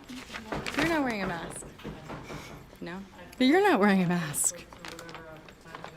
Okay. You have really pretty eyes, by the way. I know. I just like to compliment people for what they are, you know? Hold on one second. Oh, that's my rubber band. It's the McDonald's. Hold on. You're so kind, Gina. Look. Okay. Can I reach down? Yep. Okay. I just don't want anybody to think that I'm like threatening. Nope. Thanks for carrying my tripod. No worries. We're gonna go this way. We can just wax the floors for us. Yeah. We do a slide. Oh, that's my alarm clock. That's my alarm. Oh, no way.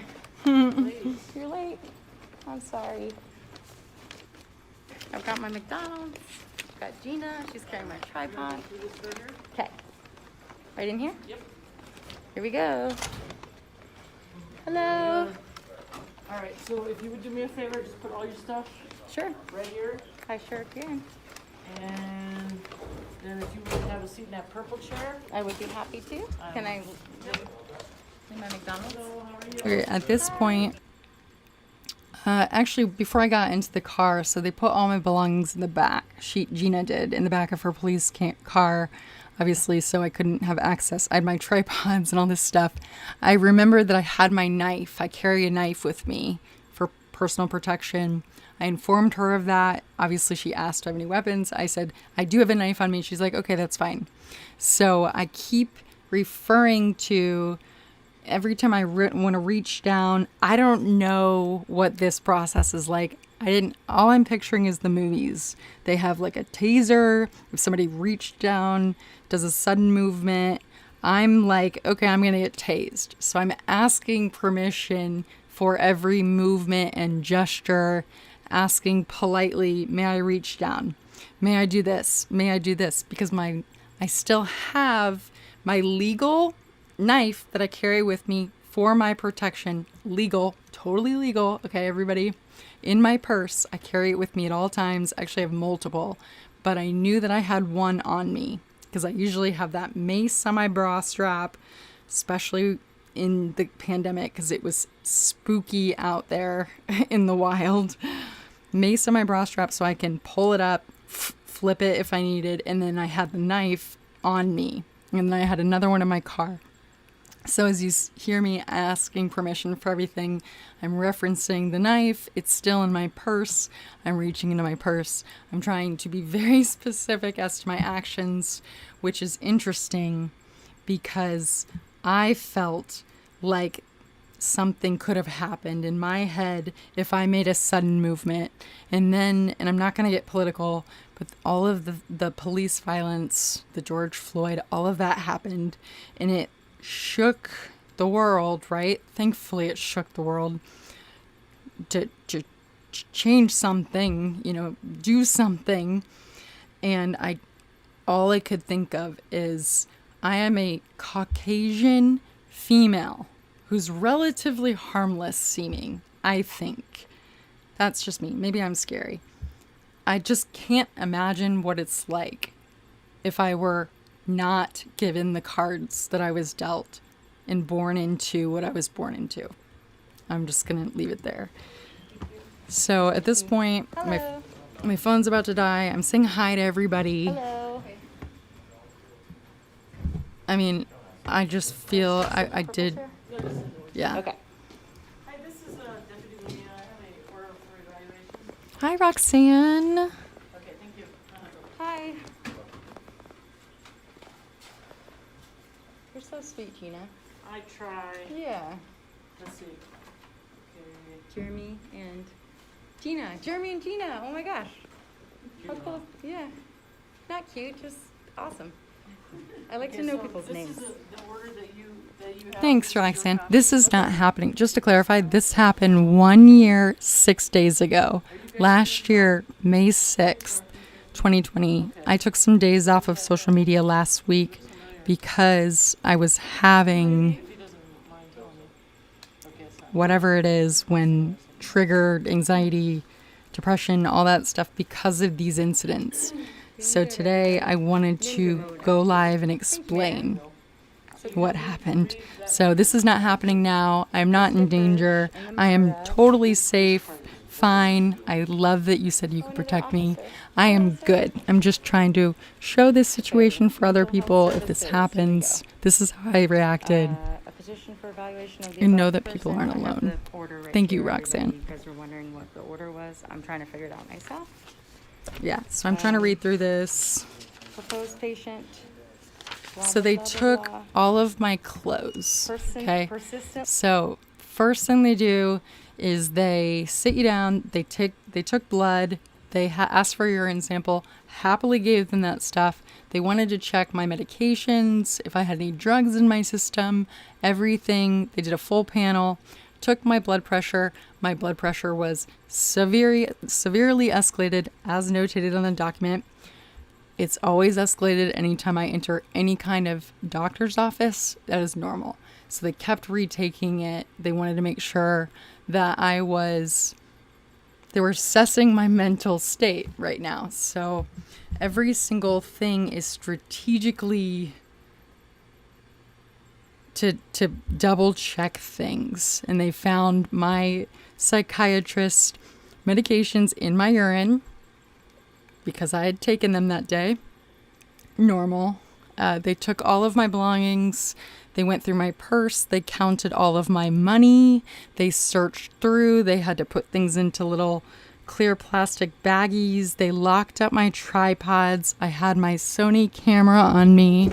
Also, it had to be put into a locker, checked. They counted all the money I told you.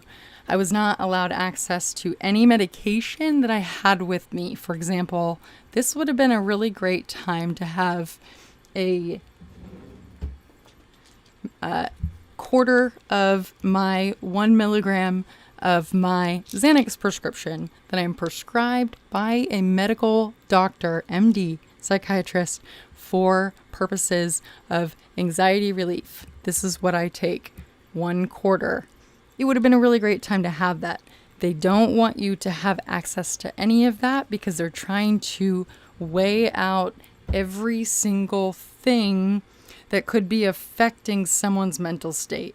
I didn't know all of this when I was there. This is all stuff that I've learned and reflected upon and understood, and all of the behind the scenes, because it was this was a traumatic experience, whether or not I'm showing it or not. I think I'm in shock, but I'm trying to be very calm. And I feel like I did a pretty good job at that. They gave me a burgundy mesh-ish scrubs that were like big pants that I had to roll. There can't be any elastic in the clothing they give you because it's a psychiatric hospital. They worry, or they have to be mindful that somebody could take the elastic and try to hurt themselves. The phone that I was allowed to use was hilarious. At the time, it was not. I was like, what is going on? But it's like this, reminds me of what I would like plug into a Barbie dollhouse. Like the cord was about this long because they have to be careful of how long lengths are in this situation. It's a controlled situation.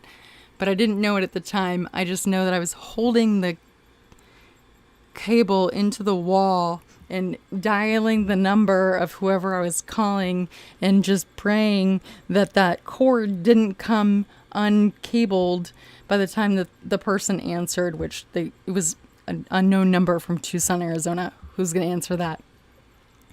Actually, a friend did answer. He was able to calm me down. an older, wise friend of mine I look up to as a father figure. He was able to say, I said, I'm scared. He said, what are you scared of? I said, I don't know. He said, what are you scared of? I said, I don't know. He said, you're not scared. You're fine. You have to act fine and you have to be calm. And I kept replaying that over and over in my head. That's exactly what I did. I was calm and I was dead set. I was going to get out of that hospital within a couple of hours. And it turns out COVID brought their psychiatry team down to one psychiatrist for an entire 2 floors of emergency patients. So in the room, it's exactly what you would think. I would love to know anybody else's experience. My experience at this particular hospital, it was a white room. There was a glass door and it was unlocked at all times. The restroom was unlocked at all times. You couldn't lock it behind you, right? Which I'm a very private person when it comes to the restroom. I'm in a psychiatric hospital. I'm in scrubs. I wasn't allowed to have my bra. It was only underwear. They gave me socks those hospital socks. I had to ask for water. I didn't ask for food. I felt so sick to my stomach. I didn't even eat my McDonald's. I just couldn't eat.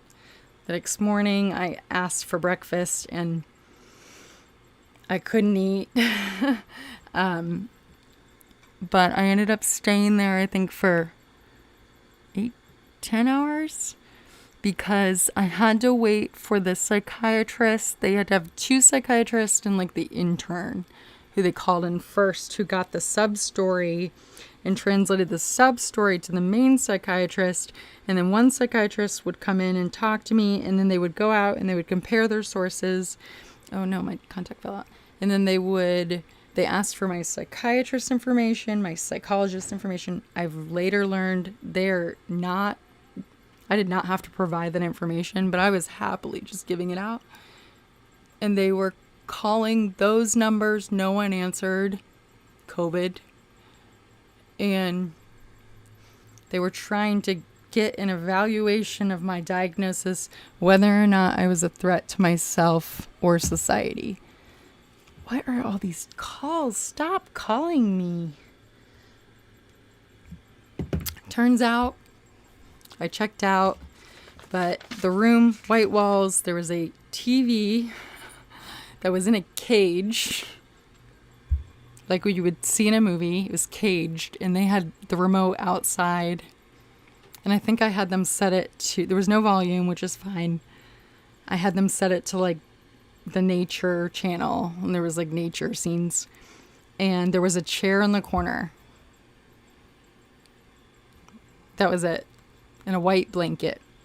And so I did the first thing that I thought to do, which was assess the situation, try to find calmness. I asked for if they had a yoga mat or some kind of mat. They looked at me like I was crazy. Mind you, they're all wearing, one person's wearing a gas mask. One person's wearing a mask like I'm wearing. One person's wearing upside down and backwards, 2 different colored surgical masks. One person taped on all that PPE stuff. That was real. Everybody had different masks. The girl in the gas mask was hilarious because she's like, I know I'm scary looking. I was like, it's okay. My older brother used to wear a gas mask and fart in his room and just wear that gas mask all day long. I was like, I'm used to it. She laughed. And so basically they processed all my information. The assessments went through. The psychiatrist did all their checkouts. The final psychiatrist had to come in the morning. It was a male and a female psychiatrist. Both of them asked very, very, I don't want to say difficult, but kind of difficult questions, very specific, I think that's their job. I felt like I was being interrogated, which I was, I guess. All the while, I'm just like, Stella is in this hotel room. If housekeeping goes to the room, they don't know she's there at this point. They did once I called from the psychiatric hospital. And that's how I met my friends at the front desk. Megan was the one that answered the phone and asked them to politely not send housekeeping. Turns out COVID, hotels weren't having any housekeeping at all. Once every 2 weeks, I think, is what the Hampton Inn started with. And I would just bring my towels downstairs. If I needed coffee refills, I would go downstairs and get them. It was pretty much, it was great because I had a hotel room. It wasn't going away as long as my retirement account still had money in it. It helped me get through this process. The hospital incident, they discharged me with paperwork that I need to follow up my primary care doctor, yada, yada. But the best thing about the whole experience was I now have documentation in the system that could be referred to for if anybody else were to call me in. That I felt like I had power. So I started carrying this document with me everywhere. I also did something else. If anybody, like therapy animals. It's not a way to bend rules. Stella is a certified therapy animal. I have a psychiatrist letter written from my psychiatrist. I haven't done it, but she can fly on airlines. She can stay at hotels. I don't get charged the extra fees. If I'm ever in a rental, they can't charge me an extra fee. She is a therapy animal. And so that was one of the things that, as I'm trying to figure out the best way to go about mitigating the situation, there are certain things I wanted to have in place going forward. I didn't know how long I was going to be in the hotel. I didn't know if they were going to charge me $100 a night extra because of the cat. Turns out I stayed long enough. I was able to negotiate down a price, like $30 off a night. It was down to started at $120 something, and then $130 sometimes. It would fluctuate, and I was able to negotiate down. The whole staff, I became me and this other guy, I guess, had been living there for months. And so it was like family to me. And so that was stability that I needed, in addition to the people and the support on Facebook. And I left the hospital. Acutely disabled. What does that mean? It said I was acutely disabled. You may not be able to I can't recognize my own. Oh, gotcha. Okay, so somebody told me that I can't take care of myself. Or told somebody. Sweet. Hold on, let me turn it this way. So I'm trying to figure out what this says, all this stuff, blah, blah, blah, blah. Okay, so that happened, yada, yada. Oh, there's some more people. Wow. I don't know all this legal. So it says they don't persistently take or bras from acutely trans women. disabled. That's nice. Okay, Okay, so that happened. But wait, there's a few more things. Okay, so I'm so glad I documented all of it because it's helpful to work through all of this stuff. Storm chasing, fire chasing, fire, weather. Oh, here we go. Elon Musk stream here. My pack up. So when I would move rooms or move out, I would load streams. This one I was listening to Elon Musk talk about artificial intelligence. This is a suite, by the way, at the Hampton Inn and Suites. They are nice. If I had this as an apartment, I would be set. See Elon on the screen? It's the Joe Rogan podcast.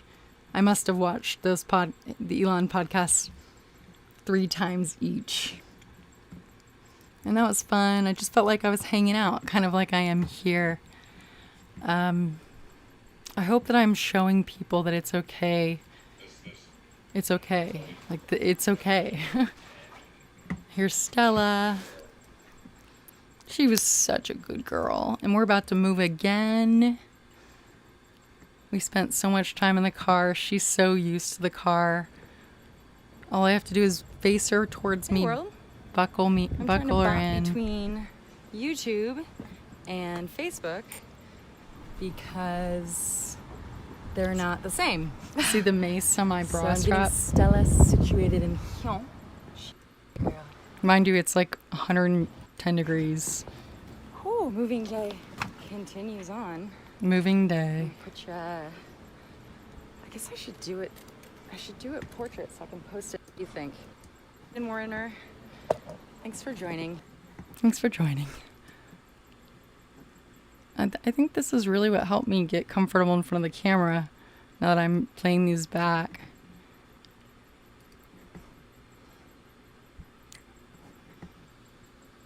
Yeah. So what happened after that is weeks passed. I stayed at the hotel. COVID is still happening. The city starts to shut down. There's now riots. There's a riot in downtown Tucson. There is a mandatory curfew enforced on Tucson for 8 p.m. You could not be out of, I'm sure everybody's familiar. If you're not, I could not be out unless I was a emergency essential worker with a letter that said I was allowed to be out past curfew. This is one of the times I was at Chipotle and curfew was coming up. This is the Bighorn Fire, by the way. It's amazing. So I shot the fire tonight in 4K, and this is a video of the video. Look at that detail. That was caused by a lightning strike, like right after I moved into this hotel, and it lasted for like a month and a half. And I'm sorry that it burnt, but it really was the best therapy for me. Mirrorless. This is when you come in handy. Talking about mirrorless and how when it comes in handy, and that's my studio setup. You see all my stuff on the floor. Besides these weird little specs. But wait, there's more. Okay, my birthday, where is that? My 33rd birthday. I'm into having sex is what the subtitles read. Okay, this was, I wanted to celebrate. Hey world. It is almost my 33rd birthday here in Arizona. May 25th. And I'm just going out for a little photo shoot. I've got my camera on the front. I've got my waters and stuff on the back. Where did I choose to go? But a commercial aviation graveyard in the middle of the night to shoot astrophotography over the airplanes. I've got my flashlight. I've got my mace. I went there all the I've time. got my tripizzle. I've got a Tripizzle. map. Actual hard copy map. So hope everybody has a great. So now we're talking I'm less turning than a year 33. ago. Happy Almost. birthday to me. I'm turning 33. Singing to myself. And then I had a lot of fun. So then the next day, I woke up and I was like, I'm going to look cute. It's me, okay? Jessica Kirsh, and I am 33 backwards? today. I don't know if it's backwards, so I'll do it this way. This is my age in number. Je suis 33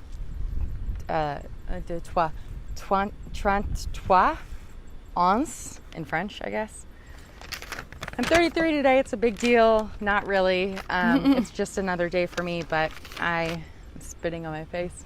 I'm grateful for another year in my journal of life, my book of life, another notch on the belt, another year in the books.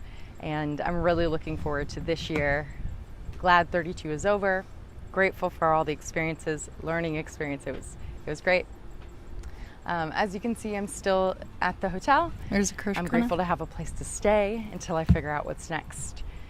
Tomorrow is a big deal. It's a SpaceX launch for NASA. They're sending 2 NASA astronauts into space to the International Space Station utilizing a SpaceX Falcon 9 vehicle with a Crew Dragon capsule on top of it. As of my last look at the weather and reading on Twitter, 60% chance of not launch worthy weather.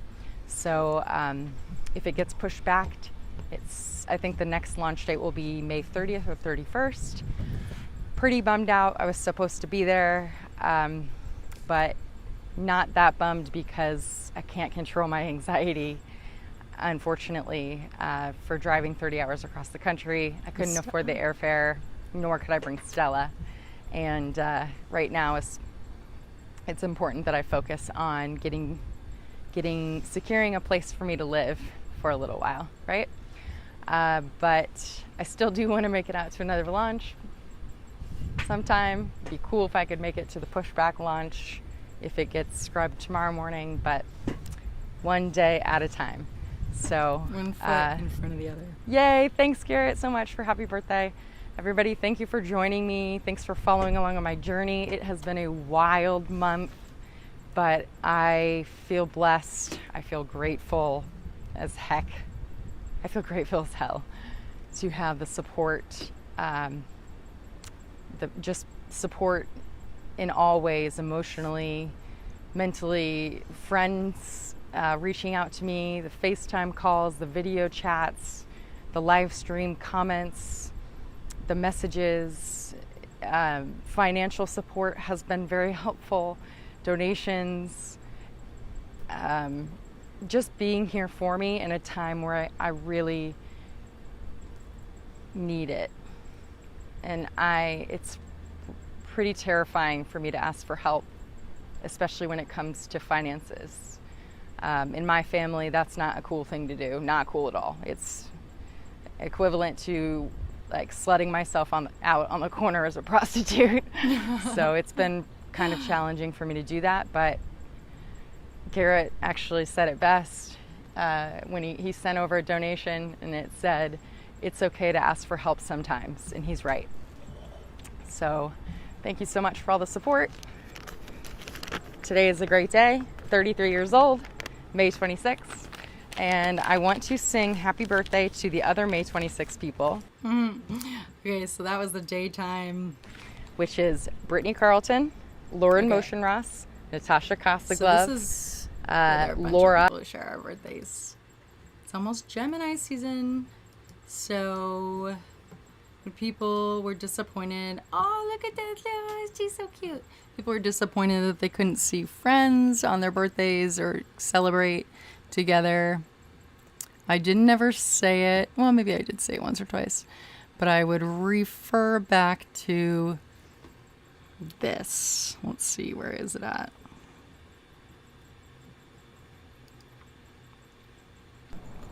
Hey world, I'm having a little birthday celebration for myself. I'm wearing my NASA outside of shirt the hotel. because tomorrow's the launch And a year I'm ago. gonna go live over on my YouTube. So if This you'd is how I like to celebrated. join, I'm going to I had my camp chair.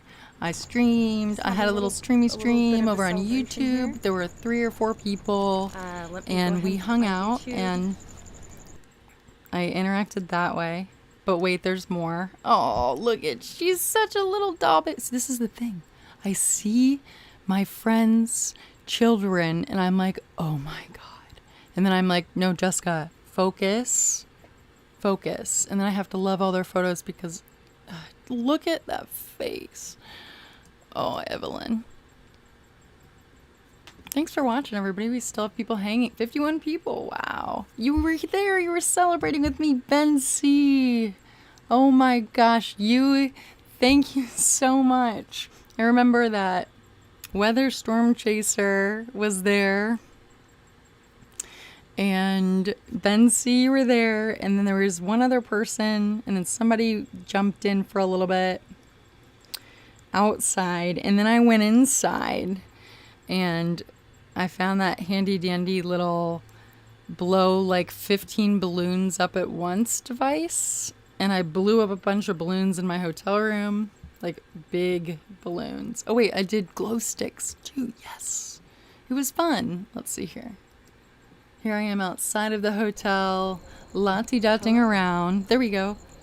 I made glow stick stuff because I'm 33 and I'm not going to just let this day pass me by because my situation, the circumstances in the hotel and alone. And so if there's not a chair at the table, you pull one up. If there's not a way to celebrate the way you want to or normally would, I don't normally celebrate my birthdays like that, but you create it. It's all about the environment. Like you have the power to turn any situation around as long as you have It's my birthday. an optimistic outlook Includes and a sparklers. creative Does that mean mind. sparklers outside? 'Cause I feel like I shouldn't be. What am I even though have pointing water at? doused in. Oh, I did sparklers. Thumbs up means don't do it, or thumbs up means do it. I was afraid the that love because that of you the say fire it's that was okay. burning on the mountain, that it might be illegal, no burn ban. There we go. And I'm like, I'm gonna do it.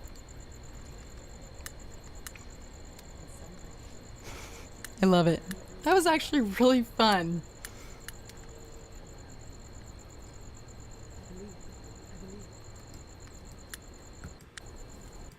Sparklers. I'm nerding out. How to celebrate your birthday in a pandemic alone in a hotel. And then it went to my hotel room where I turned the lights off and I'm not going to play that though because it's going to copyright strike me. And I'm doing that. You see the balloons on the bed. I blew up those balloons and I was tossing them around and they turned out to be a really great asset, in my opinion, to background for my Crew 1 launch stream that happened a couple days later.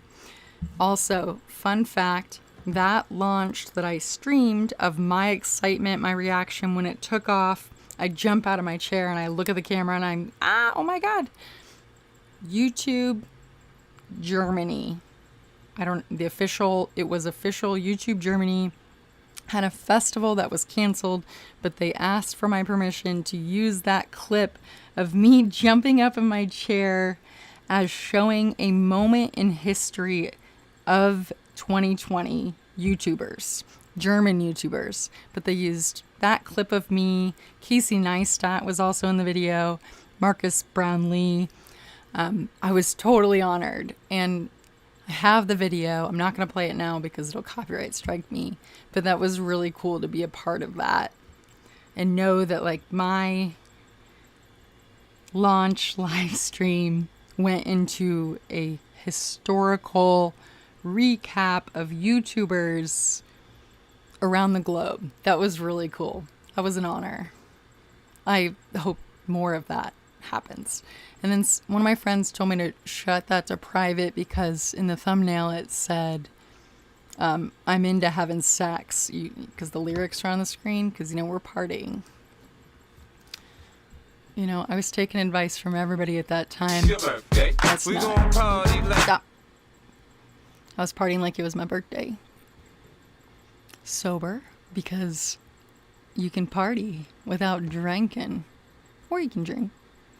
Then more and more. See, I just live streamed everything. Ooh, this is so cool, everybody. If anybody's an aviation geek, this is Hey so world! cool. Welcome back to another vlog. Jessica Kirsh here. And I'm here with my Sweating. best friend Dan. He's Dan. in here scoping out where we're gonna find the next photo location. Say what's up, Dan. And here we are. How cool is this? This place is enormous. Any pilots on the stream? There are so many military aircraft lined up like soldiers. You're still here, Niall. It's really neat. Roxanne, you should do a live stream. Hi, Heidi. Back of his truck. so that we could get over the high fence right here. Hi, Christopher Knox. Welcome to the stream. Hello, everybody that's popping on this stream. This is a historic Air Force, United States Air Force military aircraft. Hi, Robbie Baker. Military aircraft graveyard, they call it. Not the boneyard, it's the graveyard. So I can't see on the other side of this hill, but there appears to be parts and pieces maybe of engines. I'm not sure what those are. Oh, thanks so much, Christopher. You as well. Hope you have a great day. Pretty cool, huh? And this is just one part of it. So I think I'm gonna have Dan drive around, and then I want to look for the fighter jets, because I love fighter jets. Both Dan and I are fans of F-16s. I don't know if we'll see any. My eyes are watering from allergies. Woo! It is a warm day here in Tucson, Arizona. Temperature is not quite over, maybe it's in the hundreds. Yeah, I would love it. Yeah, I've always heard of this, but I've never had the opportunity to come. So here I am, thanks to Dan. He came down. Dan is one of he's my best friend, but he's one of the biggest aviation nerds that I've met, and he happily owns it. I did not, Hector, to answer your question. And Roxanne, I see you and I hear you, and I love that you're sharing your story. This is awesome. And whoever was talking crap up above, that's not cool. And let's see, who is that? Thomas. Whoever said I don't give a crap about your past. Whoever that was, that's not how this community rolls. I encourage you to stick around. Tom Spencer, could not care about your past. Tom Spencer, I see you, I hear you, I want you to stay.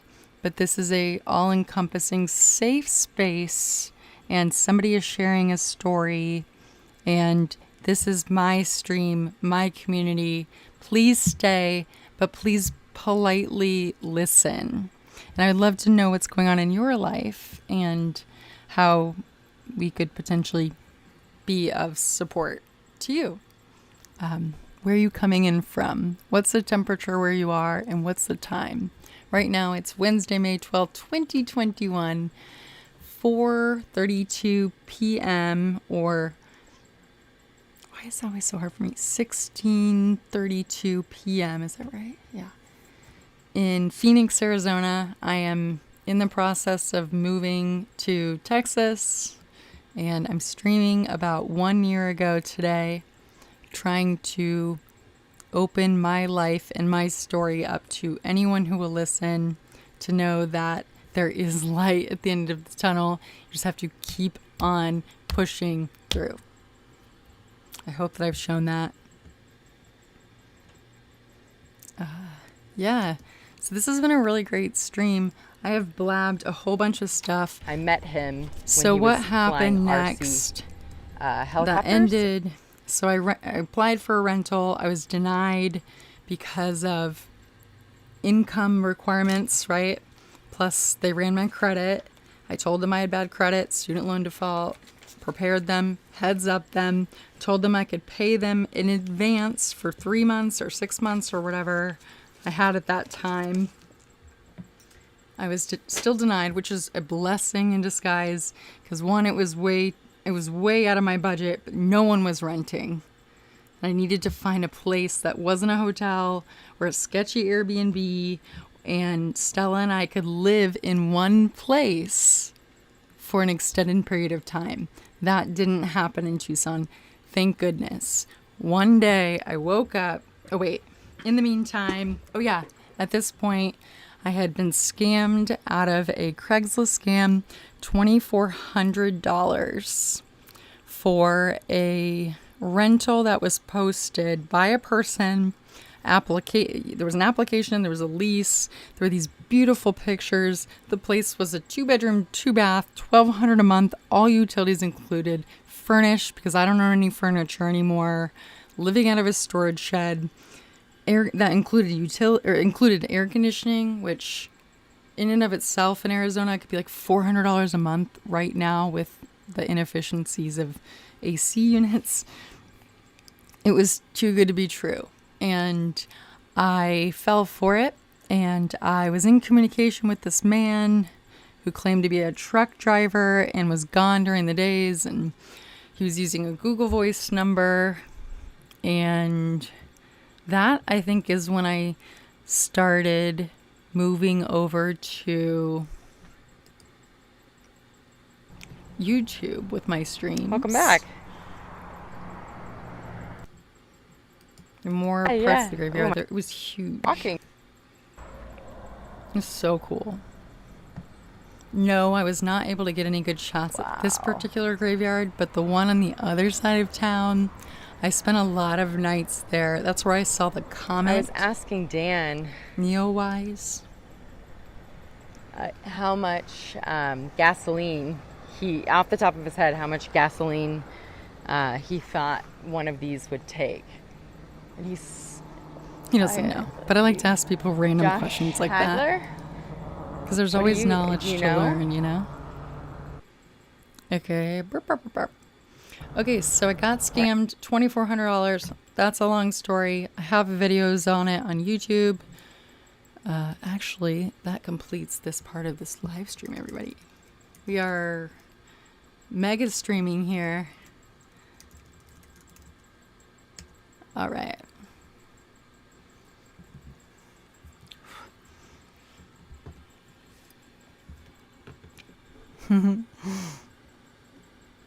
Okay, let me find that.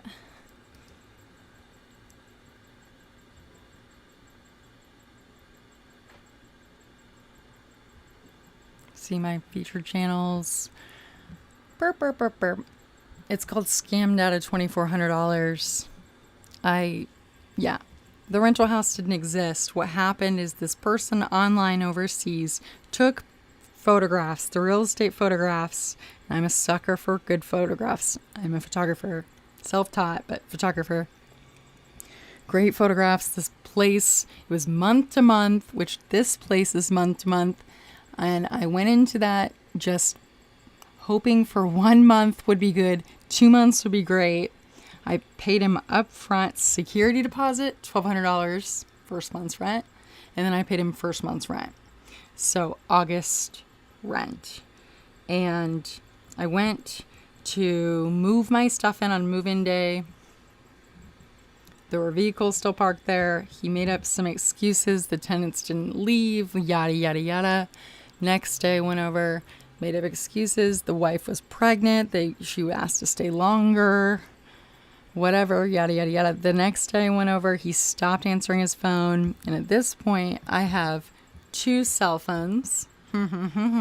He has one of my phone numbers. And so I call from my iPhone filming. Let's see. I just hope other people don't fall for this scam because it was so real. They took the real estate photography for the house next door that was for sale and put it on the Craigslist posting and showed the interior, showed the bedrooms. It had clean linens. It was like a la la la fairy tale luxury, safe neighborhood. I knew Stella and I would have a place to live for 1 month minimum. Always the idea that the landlord could ask me to leave, much like this place has, because they want to sell the house. But that didn't end up happening because it didn't ever exist. And I transferred the money, 3 different apps I tried. He kept sending over different addresses to send the money to. I was panicking, running out of money, paying for this hotel, $100 a night still at this point. My IRA is like drained basically to the bottom. I like Elon Musked it. He said he had like 13 hours of salaries that he could pay for SpaceX or Tesla. And I think that was SpaceX in it. Like if the 3rd rocket didn't go, that would have ended SpaceX. Or also Tesla. Maybe it was both. But I was winging it. I was running on empty, literally, figuratively, financially. And I was so desperate to have a place to put my stuff as in Stella and I, and the clothes that I was moving around, and have a laundry machine that I transferred money to him as quickly as I could. My bank kept rejecting it. I would call and agree, say it's okay, no, it's okay. Are you sure you don't trust that you're not like this person? It kept showing up in my bank, different banks, because I have PayPal, I have Schwab, at this point I had Venmo, debit card, PayPal debit card, Schwab debit card, Schwab checking, Schwab savings and checking. And I was just trying to use whatever money I had in certain accounts to transfer it over. All my banks rejected it. Red flag, red flag, red flag. And I just zoomed right past it. And when I called, it was only $2,400, thankfully, but that burned. So then I went to the police, filed a police report, all of the documentation, all of the transactions, what time, how I requested refunds. The refunds were declined. The person skipped out. Turns out when I posted it online, people saw the video on my YouTube. It had been happening all over the state. Wow, that says $200,000. Oh my God. Mine was only $2,400. Wow. So, long story short, Craigslist, I was blaming it on Craigslist in my mind, but it wasn't Craigslist. It was my own boundaries, my own limited thinking, tunnel vision. When I was panicked, I was rushing, I wasn't thinking properly, didn't know any better. I'm on Craigslist July 14th. So this is now under a year ago. I got to the bottom of this. There's a key surprise in the window. Look at her. Okay, so here I am, moving day. Meow. Oh, there's Stella. Oh, no, it's not moving day. Look at Stella in the window. That's a hotel room window she loved looking out. July 14th, today's May 12th. So this is less than a year ago. Or maybe it says, this is not the property you're thinking of. So I'm in front of this beautiful take a look, house that I shall think I'm we? supposed to be moving into. That's it. Oh, it says deliveries. Turns out, First, I'm going to try calling him one more time from this cell phone. Here we go. My fingers are crossed. Maybe he was just having a bad day. I'm giving him the benefit of the doubt, you know. Dustin. The number you are trying to reach is no longer in service. Sweet. Okay, one more time. Remain Just to calm. be sure. The number you are trying to reach is no longer in service. Sweet. The address of your emergency? Hi, the address is North Plumer, PLU. So it was not an emergency, but the non-emergency phone lines had been rerouted to 911 because of COVID. Everybody cut staff. So I called, I reported as a police stealing or whatever. I needed to have the documentation in order to move forward with whatever I thought I could move forward with. I did everything I could. I went down to the station. I filed a verbal report. I filed 2 different reports. I have all this documentation in a pretty little bow package. None of it was used. It was under $10,000. They call it a neighborhood crime. That's fine. I just wanted answers as to how I fell for it. I can't guarantee that I won't fall for one again, but I can say if it looks too good to be true, it probably is. And ask people that you know and trust their opinion. because at that time I was just like, okay, yep, this is great. I have the money. The property's available. I can move in this date. Stella's going to love this. We're going to love this. We have 1 month rent paid up front, $1,200 security deposit. That's going to be great to get back whenever we move out. Month to month mindset when I need a long-term runway thinking, which is how I'm thinking now. My move to Texas, I purchase a travel trailer, I pay rent wherever I park it, and I can move it or have it moved, but as long as it's paid for, no one can take it from me, because I don't want to do this dance again if I can avoid it. And so in comes the GoFundMe.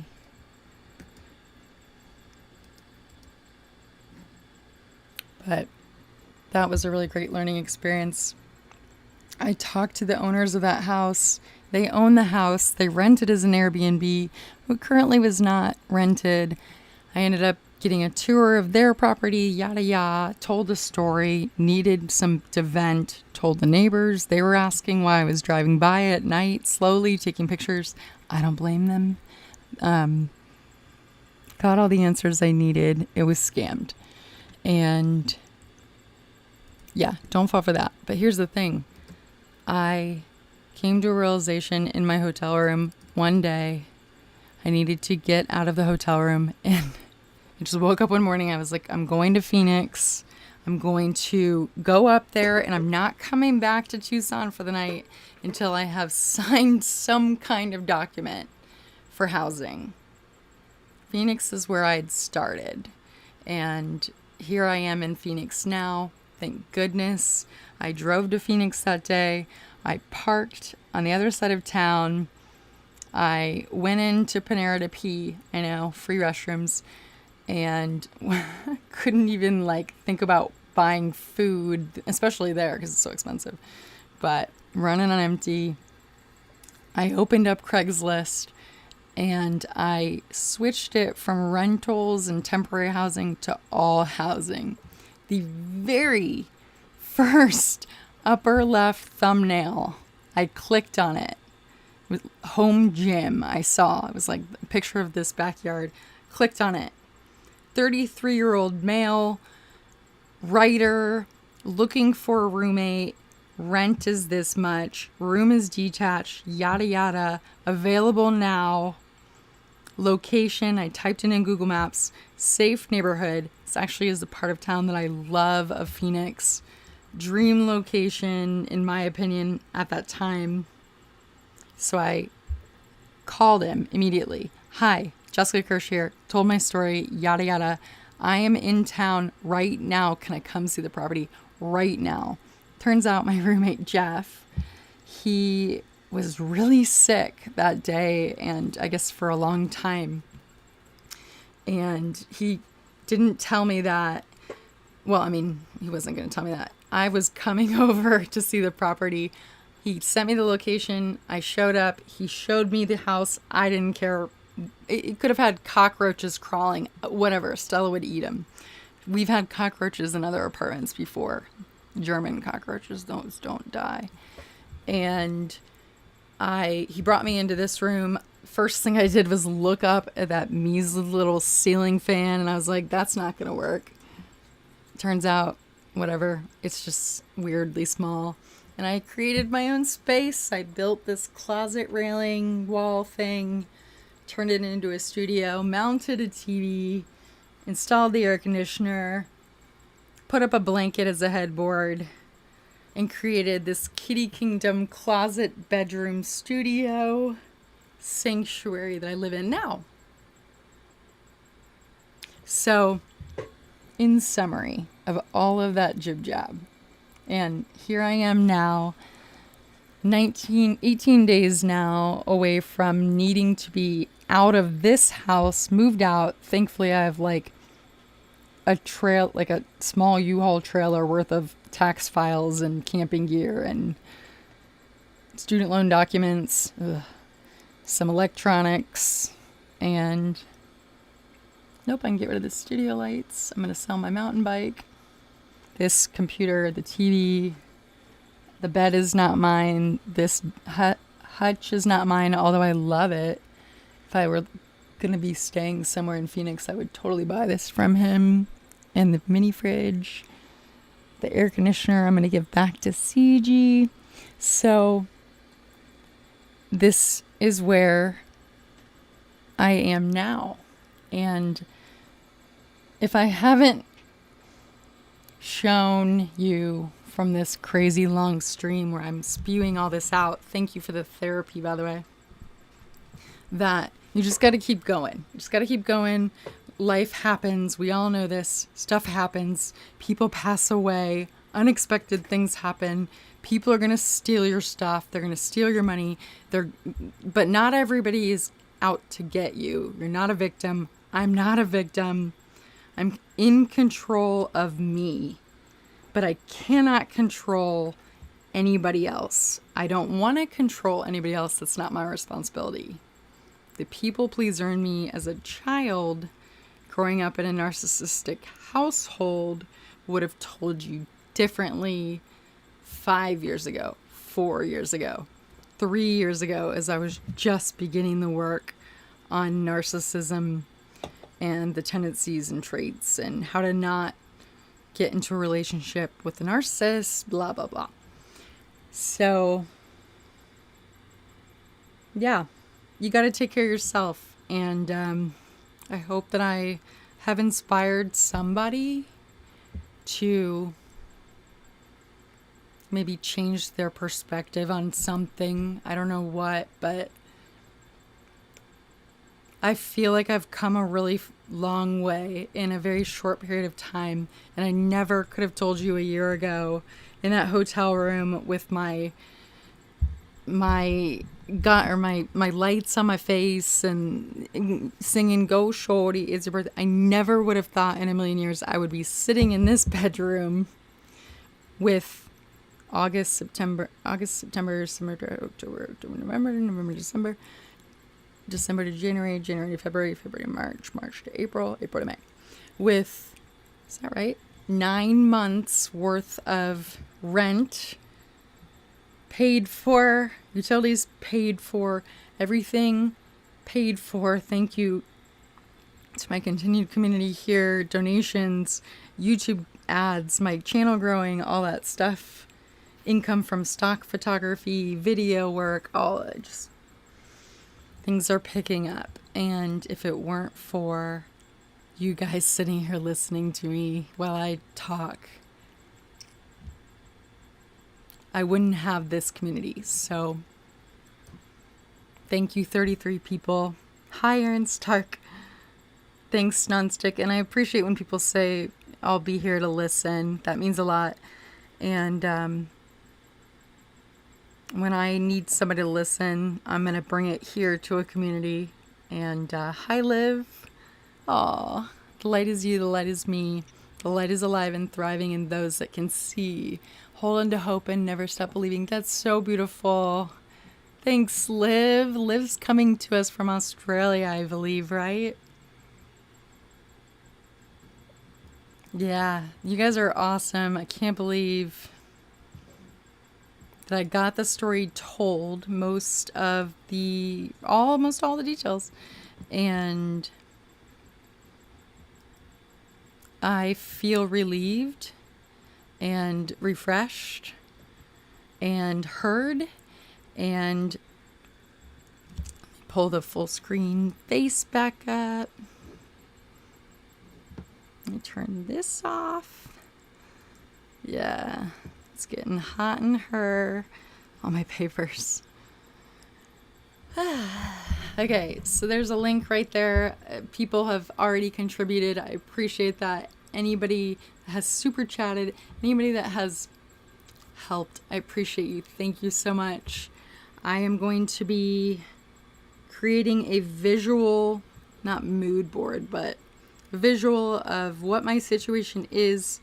Hopefully, like, not day by day, maybe every few days, to visualize where I am with my planning of my Texas move, and then how far along I am, what trailers I'm looking at, And then I'd like to visualize my live stream setup inside of it, and also plan out where I'll put Stella's litter box, as well as I need to build some kind of something she can jump on, because this poor thing has been in this 10 by 10 room.